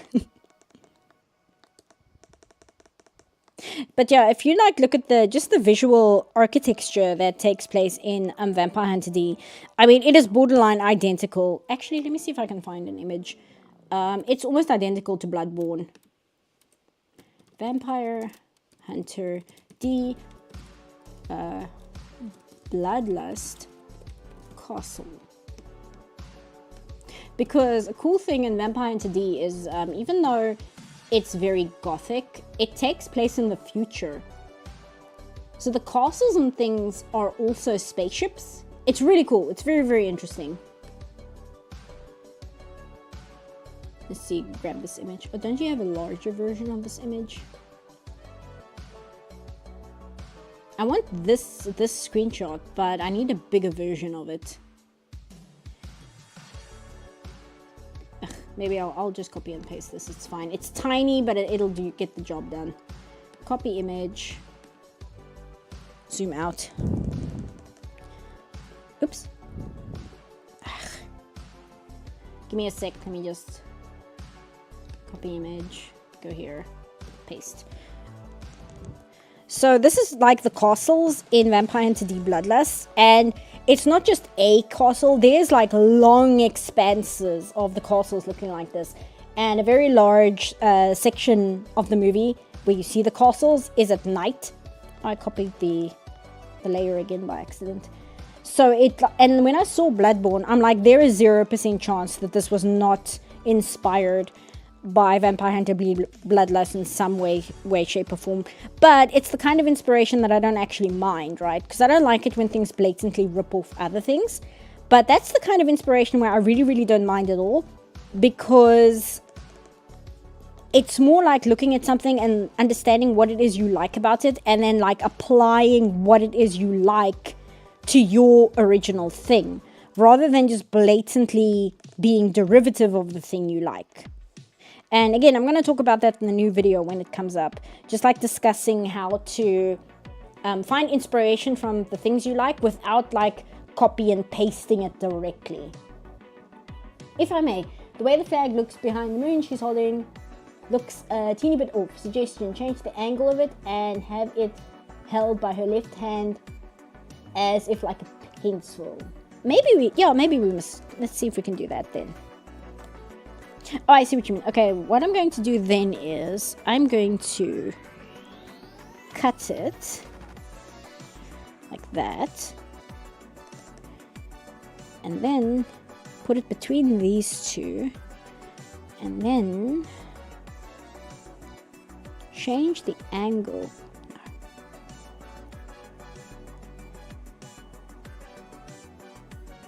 Kind of like that. Yeah, there we go. And then we will bring out the eraser. Oh, I'm in the wrong layer. There we go. And then we'll go here. And I'll make this a little darker. And do that. There we go.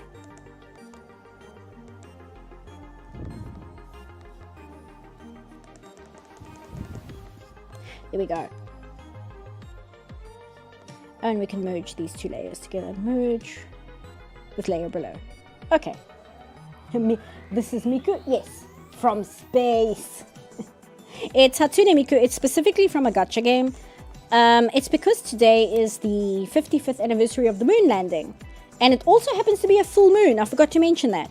So I wanted to do something moon related. But I've also been on a Hatsune Miku kick lately because I've been listening a lot to a song that came out recently called Intergalactic Bound, which is really cool. And I was at the art supply store the other day and I got very excited because they had a set of Copic markers that was specifically Hatsune Miku themed.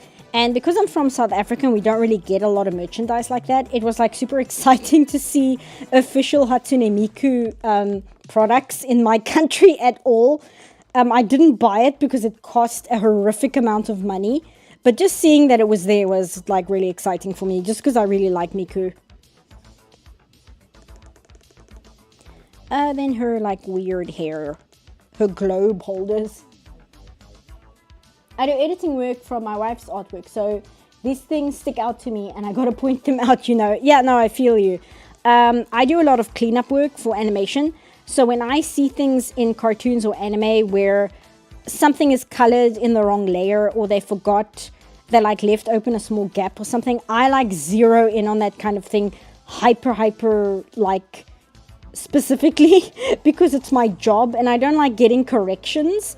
So I'm like trained to notice those things as soon as they happen, so that I can avoid the director coming back to me and going, hey, you missed this, you missed that. So it's something when I see it in cartoons and anime I'm watching, it drives me crazy because I notice it like so obviously. Seapuff walks into the hobby shop like any other day of the week, then gets shorter bubbles at the sight of Miku. I basically did. I was with my mom because she was getting some watercolor stuff. And I was like, Mom, look, it's Hatsune Miku. And I'm sure like the person walking past with like her daughter getting school supplies were giving me weird looks like, what is this person on about? Especially because I didn't buy the markers because they were Copic, which meant they cost so much money, even though it was like only 5 colors.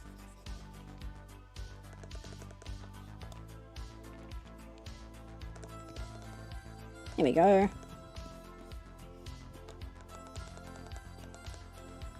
Do that. Do that. I know, no, it'll work.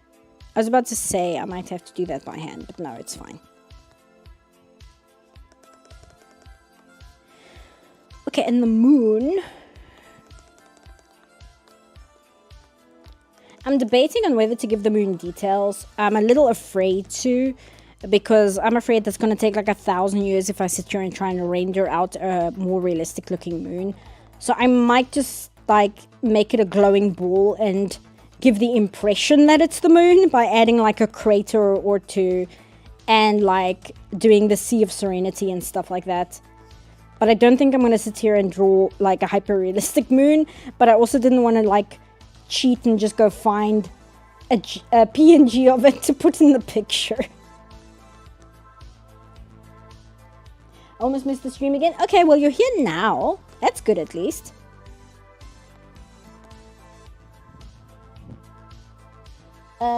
You got... There's a thing in the way. I can't read the reference. I can't read the message. Okay, there you go. You got at least a reference image of the moon face? Yeah, I'll grab one. Just to kind of slap on some darker shades of where the craters and the Sea of Serenity is. And the Murica flag. Wrong one. There we go.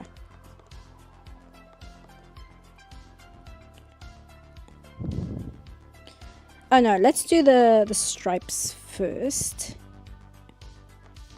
And I can just put like... No wait, the stripes are red. I'm not American, so give me a break.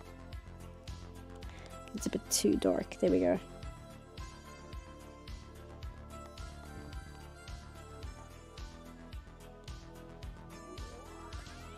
Make it a moon man. That might be a little scary.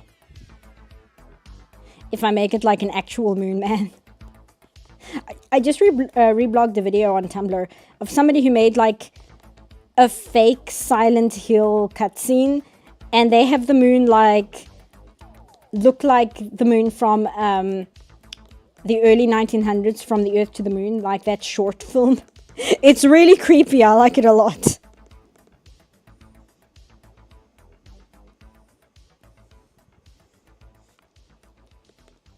Gotta be America. Well, yes, because if we're going to do like the moon landing thing, then it has to be the American flag, right?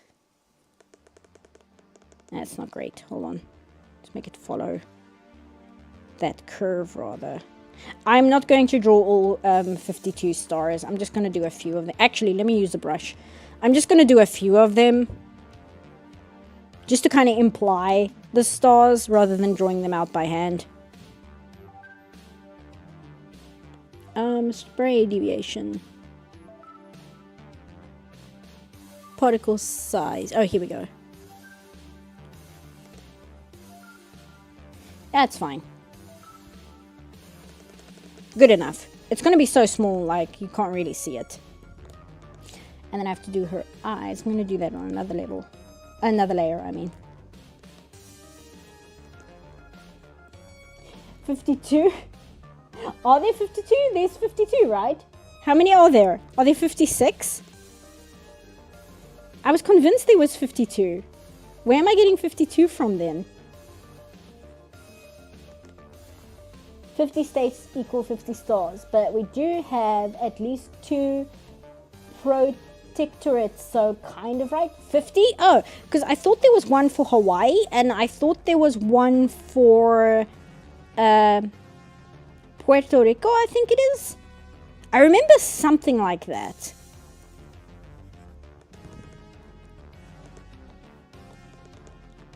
I'm just gonna push this up there so I can do this. There we go.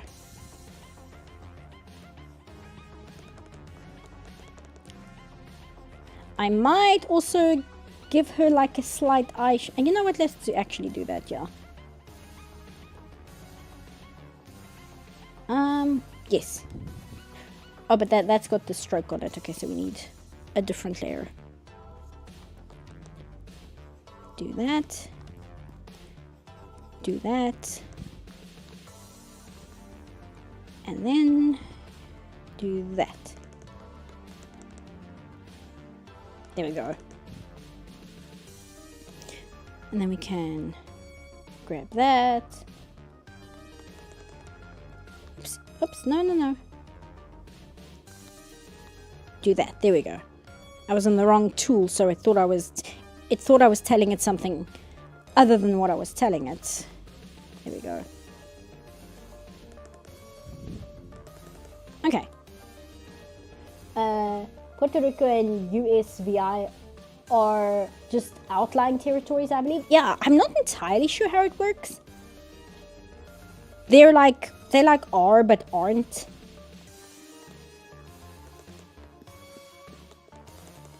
I know that because, hilariously enough, Mystery Science Theatre did a reaction, I guess. They did a short from, I think, the 70s or 80s, trying to encourage people to move to Puerto Rico. And that's kind of how I learned that Puerto Rico is in some way or shape affiliated with the US. It was a very strange experience watching that short for the first time in like the early 2000s. Monster Slurpee says they have returned. Grab this tool. So we can do this. Also, I still haven't gotten word about my gaming laptop yet. We're still waiting for the part in the mail to fix its screen.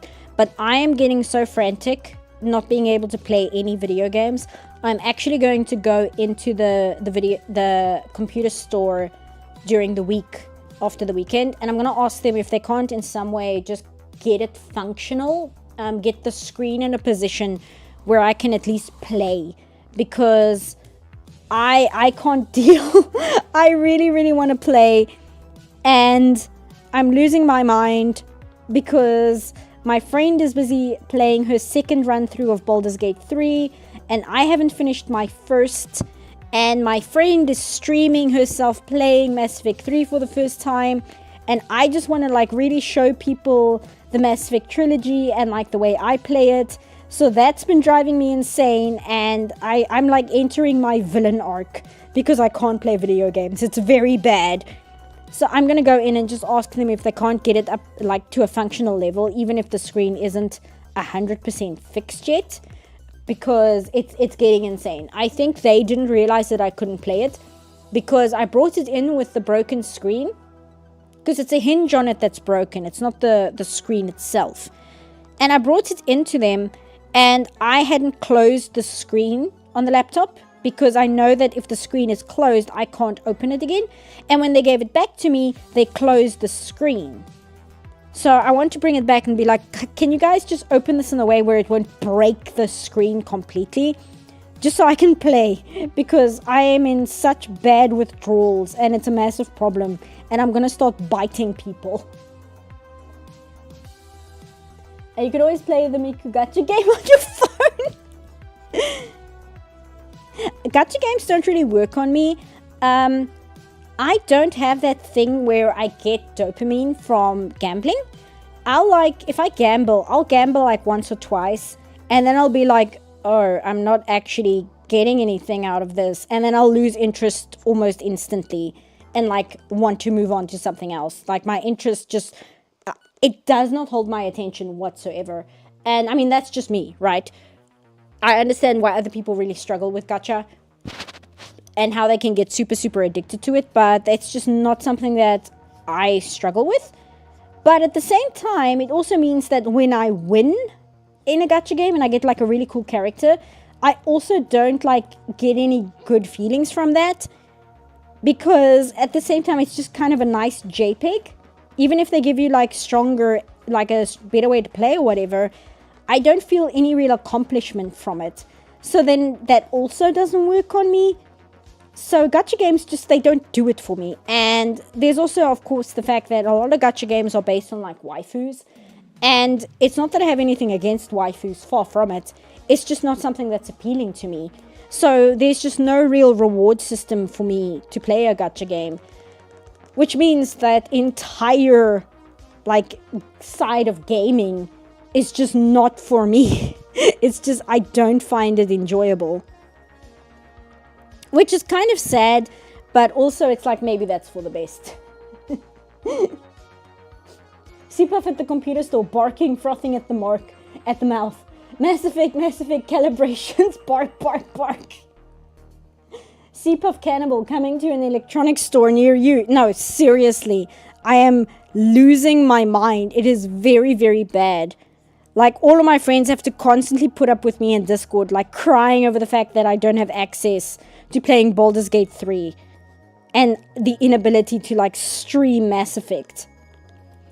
My friends are all like, we know you talk about this all the time, and I'm like, you don't understand how painful this is for me. I can only watch so much YouTube before, and watch like so many other people stream a game before I completely lose it. And the problem, as I've said before, with Baldur's Gate 3 is because I haven't finished the main campaign yet, I have to avoid spoilers. And what that means is I can't look up fan art and fan fictions to like hold me over until I get my computer back, because it's going to spoil the game for me. So I can't engage in fan content to fill the void in the meantime. It's so awful. It sucks so much. That is until waifus, and that is until the Mass Effect gacha drops. There wasn't a Mass Effect gacha. What Mass Effect had was, they had an app, which of course no longer exists, where the characters would like personally text you, kind of like what gacha characters do sometimes. And there's a mod to put that into the game itself. But I will admit that is, it wasn't available in my country, but it's like one of my favorite things in the game in terms of character interaction, just because of the things they send you and the things they say in those messages are really, really sweet. So yes, it does kind of work on me in that aspect. But like Sailor Moon had a gacha game, and even that, I was like, nah, it's not really for me. It's not really my thing. And that at least had some gameplay aspect to it. But again, it was a gacha game. But I don't know, I wasn't into it.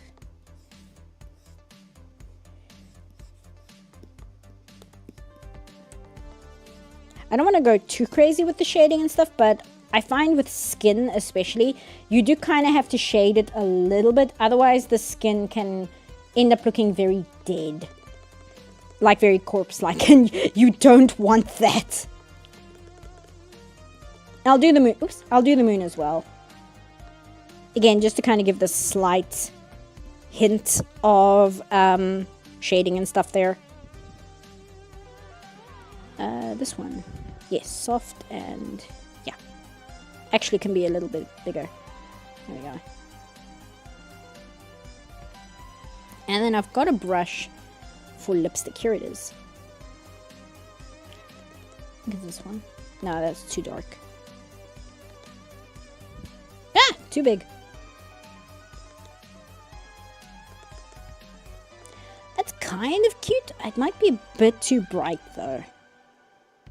There we go, that's better.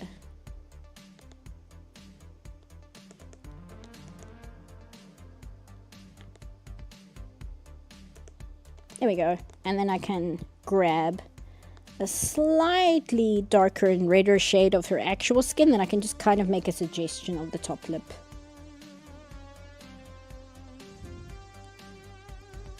Like that. It's a bit too dark. Still too dark.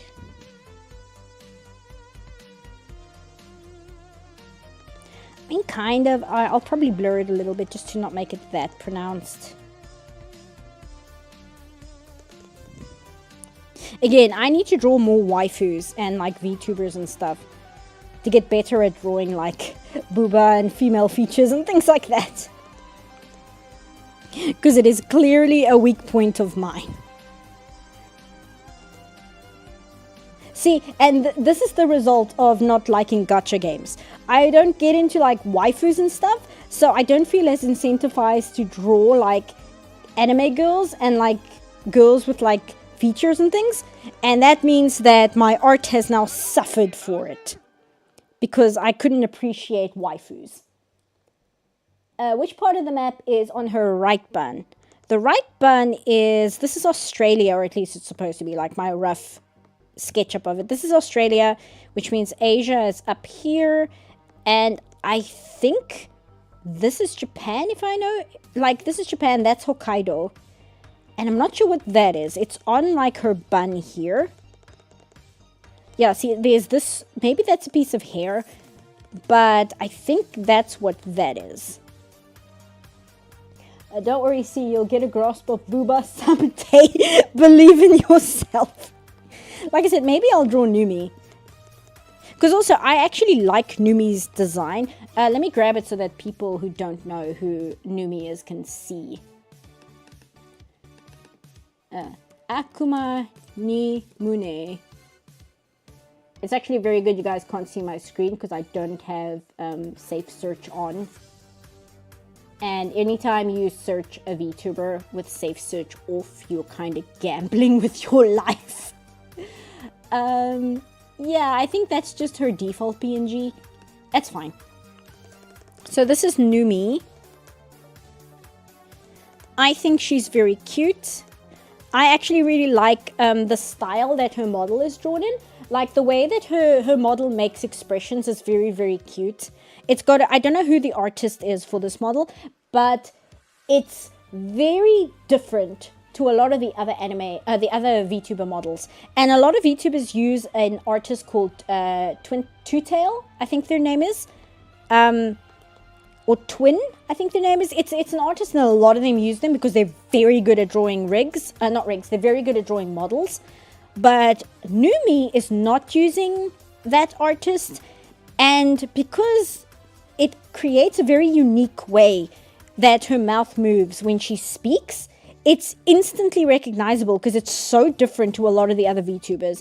And part of that comes from the fact that she's an indie VTuber, so she can't afford like the most expensive modeler and rigger. But it's resulted in a very like distinct look for her model. And again, I think she's very, very cute. She's very funny. Her whole shtick is she is extremely awkward, like just as a person. Not as a character, just as a person. And she gets flustered extremely easily. But she will do super embarrassing things, even if she hates herself the entire time. So she'll do like streams where her chat would make her like talk in uwu language for like a full 5 minutes. And she'll do it. She'll just take a minute or so to like retch and cringe at herself extremely badly. It's really funny to watch. She's very, very entertaining. I highly recommend her. She's really funny.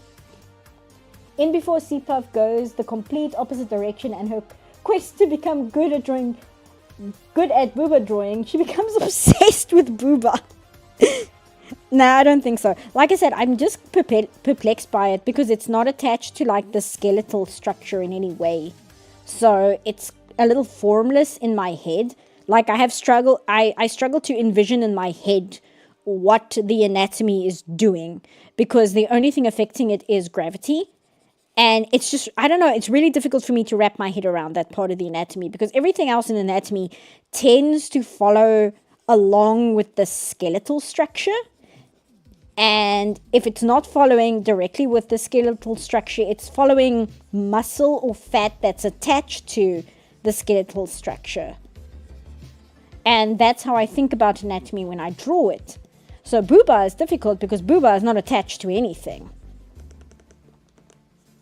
And that's why I find it difficult. Or at least I think that's why I find it difficult. Because I've sat and tried to figure it out why I struggle with it. And that seems to be the most likely explanation I've been able to think of. Oh, that little strand is in the corner of Alaska. It has a line of islands in the southwest on the set. Oh, yes, you're right, because like in the Paleolithic era, there was a land bridge there. That's what that is. Okay, I know the land bridge is now underwater, but like that's why that string is there. Okay, I understand. Let's kind of darken this up because her outfit is very white. Do that, do that, do that, do that, that.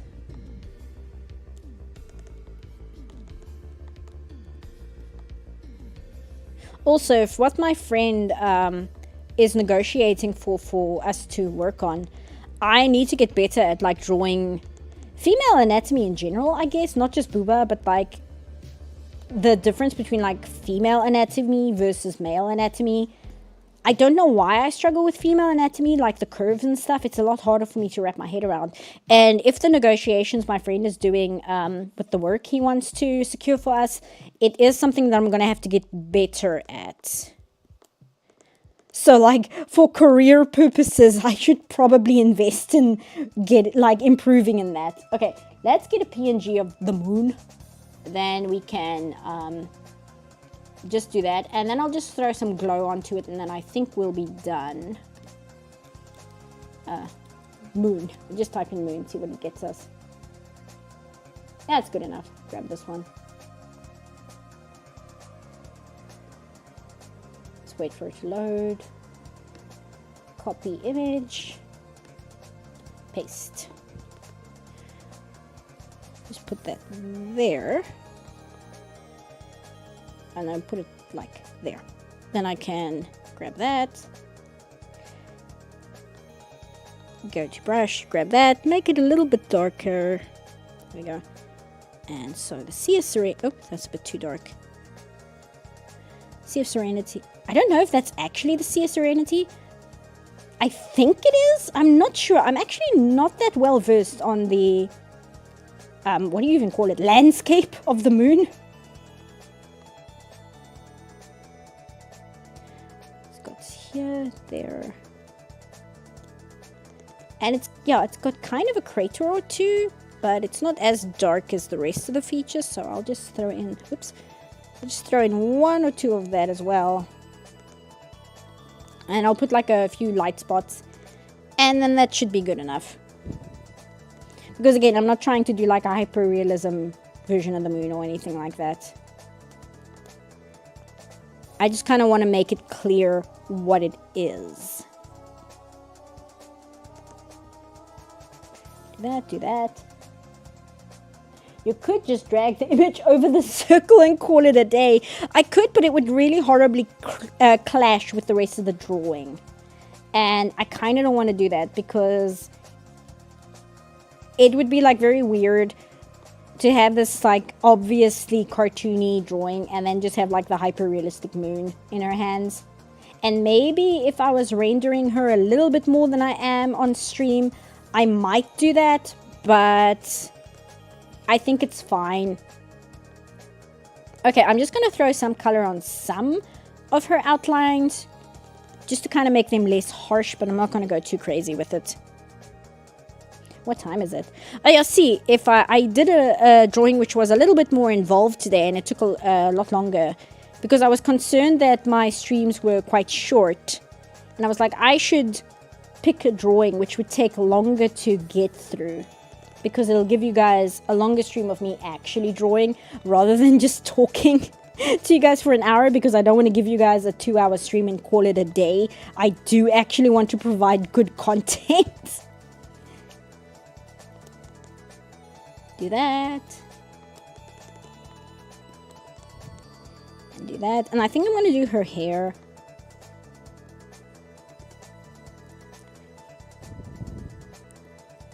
Just because her hair is rather light. And I don't know. I don't know if I should do the space like her outfit as well. Because her outfit is white. So the black outlines, I don't know. It might be okay. I'm just worried the black outlines on the white outfit is a bit harsh. So it might be within my best interest to make it like a light gray instead.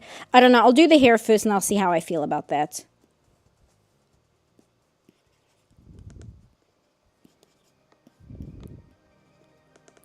There we go. Soften that. Oh, and I wanted to do the iris as well, because that's very harsh to have it a solid black line like this.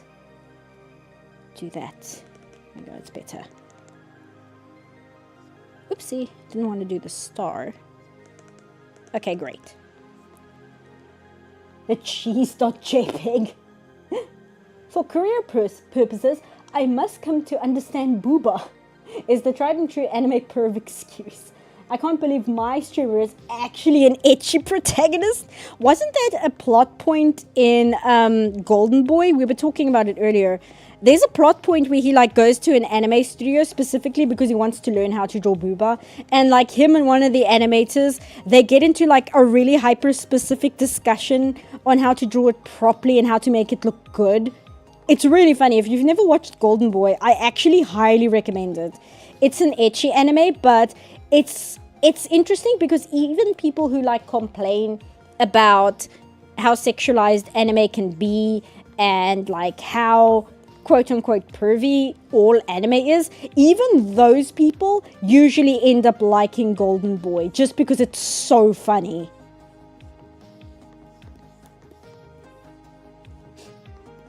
Golden Boy is a must-watched dubbed. Yeah, no, Golden Boy, genuinely really funny, really good anime. And yeah, again, the dub, because it's one of the few dubs where the voice actor like actually manages to match the absolute insanity of the character. And also, I think a lot of it has to do with timing. Like, the timing in the dub is just very, very good. Like, the delivery of jokes is very, very good. There's a joke in the first episode. I once heard somebody told me they had to pause they were watching it as a group and they had to pause the anime for like a solid 5 minutes because they were laughing so hard they could not keep up with anything else that was happening in the show. It's that kind of anime. Again, highly recommend.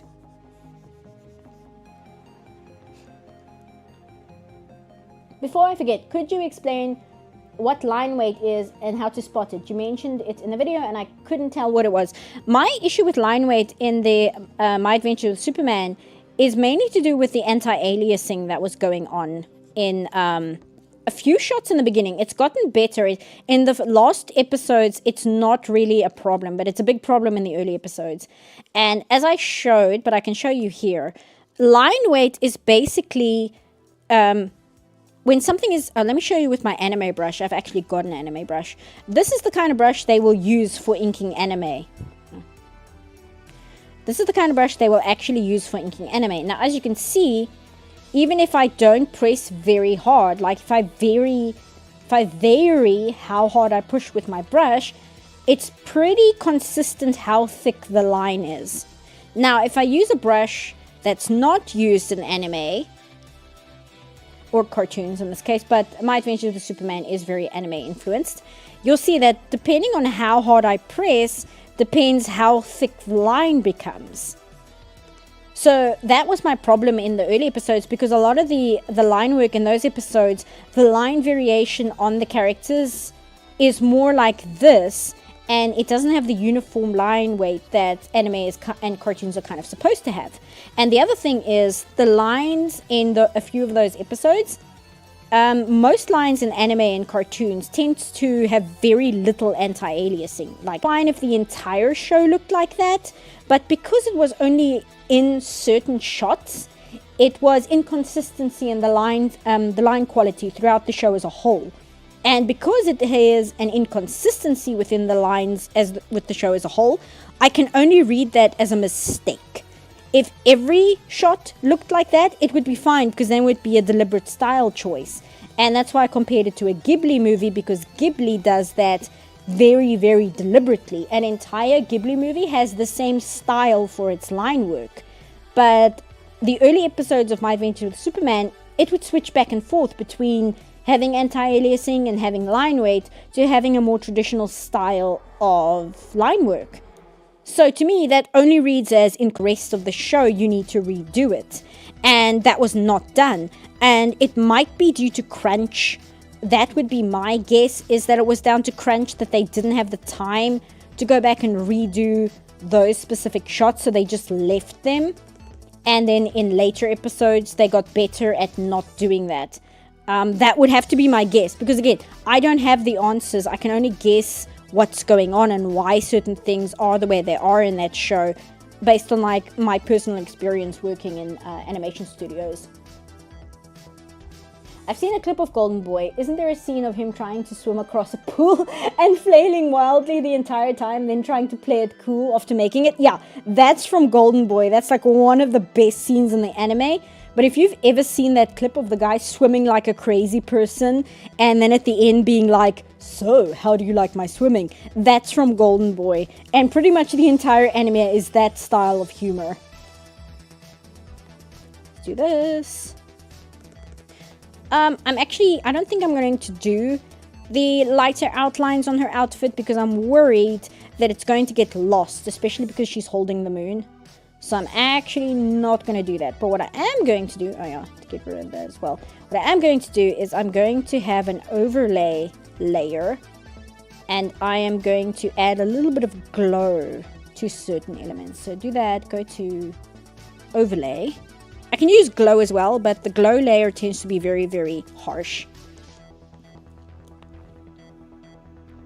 Do this. There we go. Do that, do that. And, do I want to do it to her eyes as well? Maybe. Yeah, it does kind of give them a nice pink glow. Okay, yeah, I'll leave it on the eyes as well. And I just want to do it on the moon like this. And if I was spending more time on this, I might like give a rim light to her as well. Like I might go into another layer and spend a lot of time like properly giving her a nice rim light like this where the moon is. A little bit lighter. But I'm not going to spend that much time because it's going to add a lot of time. I'll leave these just because I'm showing you what I'm talking about. But I would add like the highlights where the moon is touching her, and then I might also add up here, I might add some more highlights just where this is reflecting on her hair. And things like that, just to kind of make it look nice. But I think I'm going to leave it there. And let me just crop her properly because she's kind of hanging at the edge of the canvas here. So if I do this and just... Oops, not what I wanted. Crop. Like that. And then we can just throw like a space background behind her and it should look pretty good. Do this, refer to this layer. Oh, let's do a gradient. We can do, because then we can put like pure black at the bottom. Here, do that. Do that. Do that. And then add some like pure black. And then I'm just going to throw like some stars and I'm going to call it. Go here, go to my effects brush. And we'll put this one in glow actually. A glow. There we go.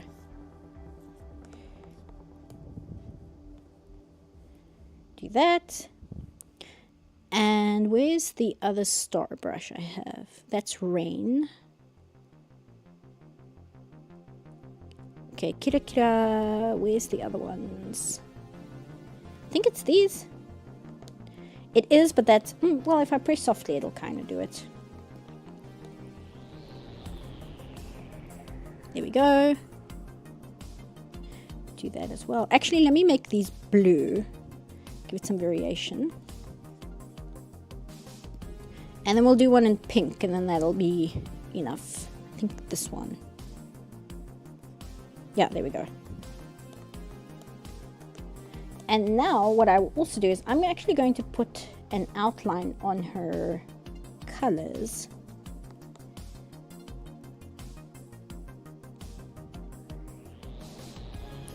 But I am going to not make it white.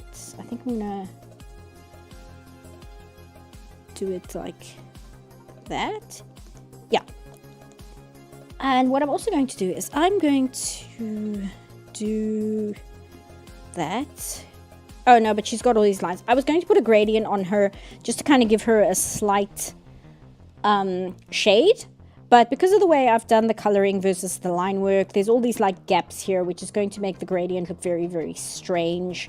So I'm actually not going to do that today. But what I am going to do, because I realized I haven't done that yet, is I'm going to save space Miku. There we go, that's fine. But there we go. I'm going to turn my tablet off, so this is my computer, not yours. Miku's hair looks lighter. I actually, I color grabbed it from the reference image here. So if her hair looks lighter, it's probably just because of her usual hair color. Because I think her hair is a little bit more green in the art for the gacha game here.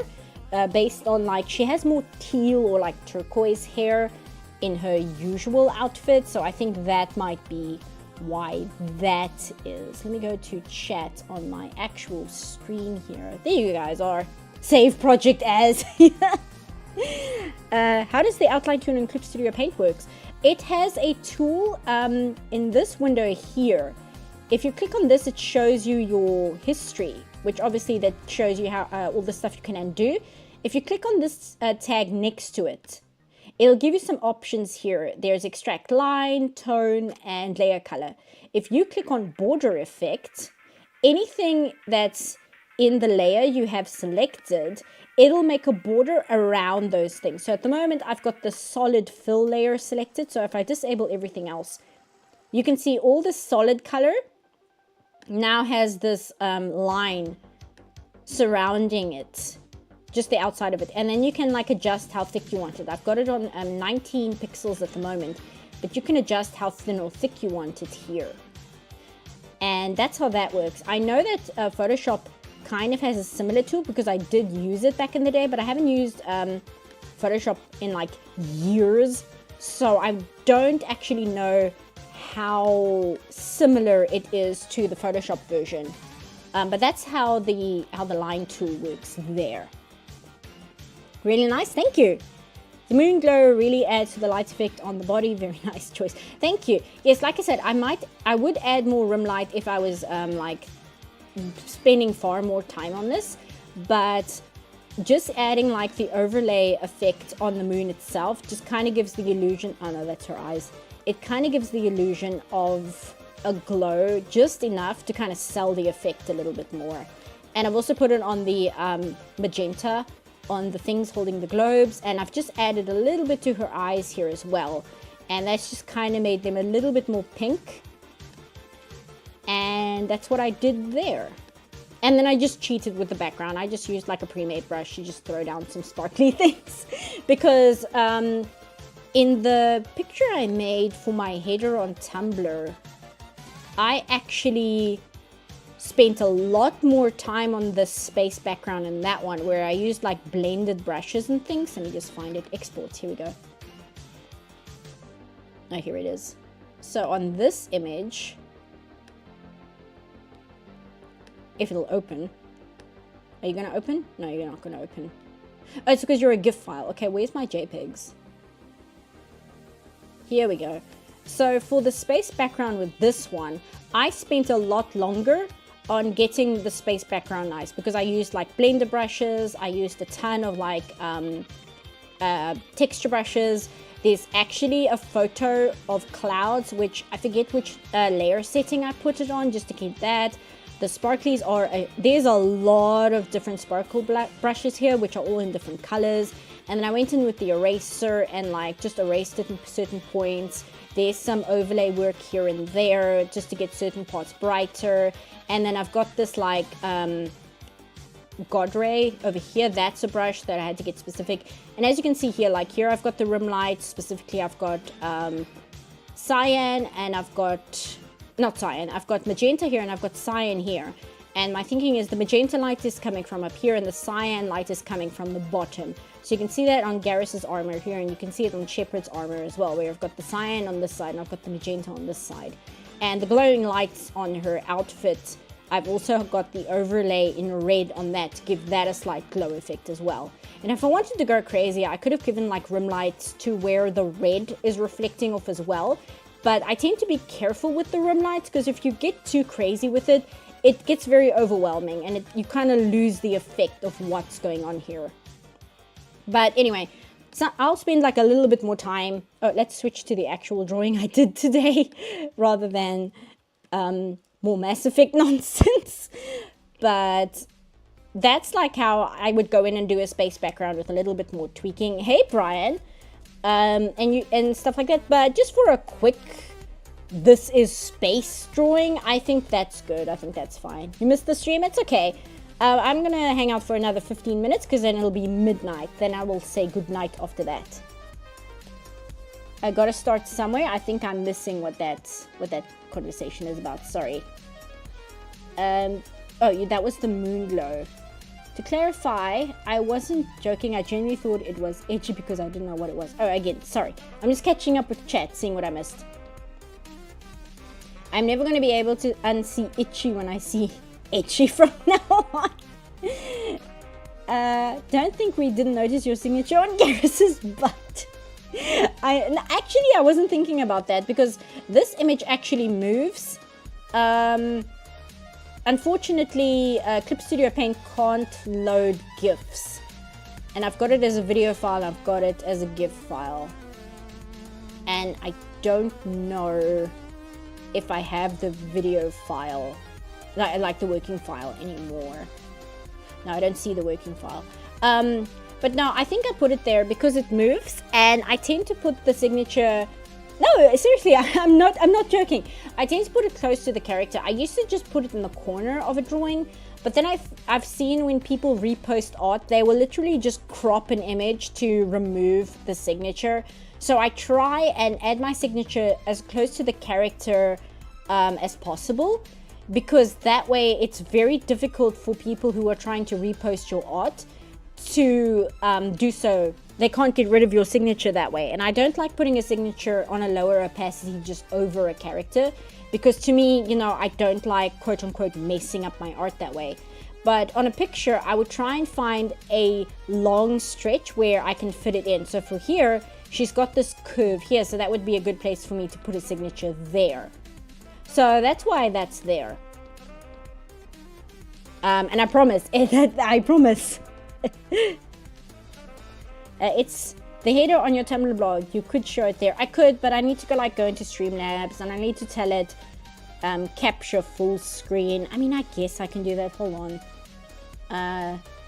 Screen capture video, screen capture video. Screen capture, is it this one? No, that's the one I'm using. I don't know. I can do it, but it's such a schlep to do it like while I'm live, because you guys are just going to hear me like clicking frantically trying to get it to work while not being able to see what I'm doing. Actually, if I go into export working folders, here we go. Let me see if I can find this animated version of the drawing. Okay, there's that one. Oh, here it is. Yeah, this one. Wait for that to load, which might take a while because it's a whole bunch of drawings. Okay, so if I bring up the animation timeline, is it here? Oh no, it's not. Okay, I can't remember how I did this.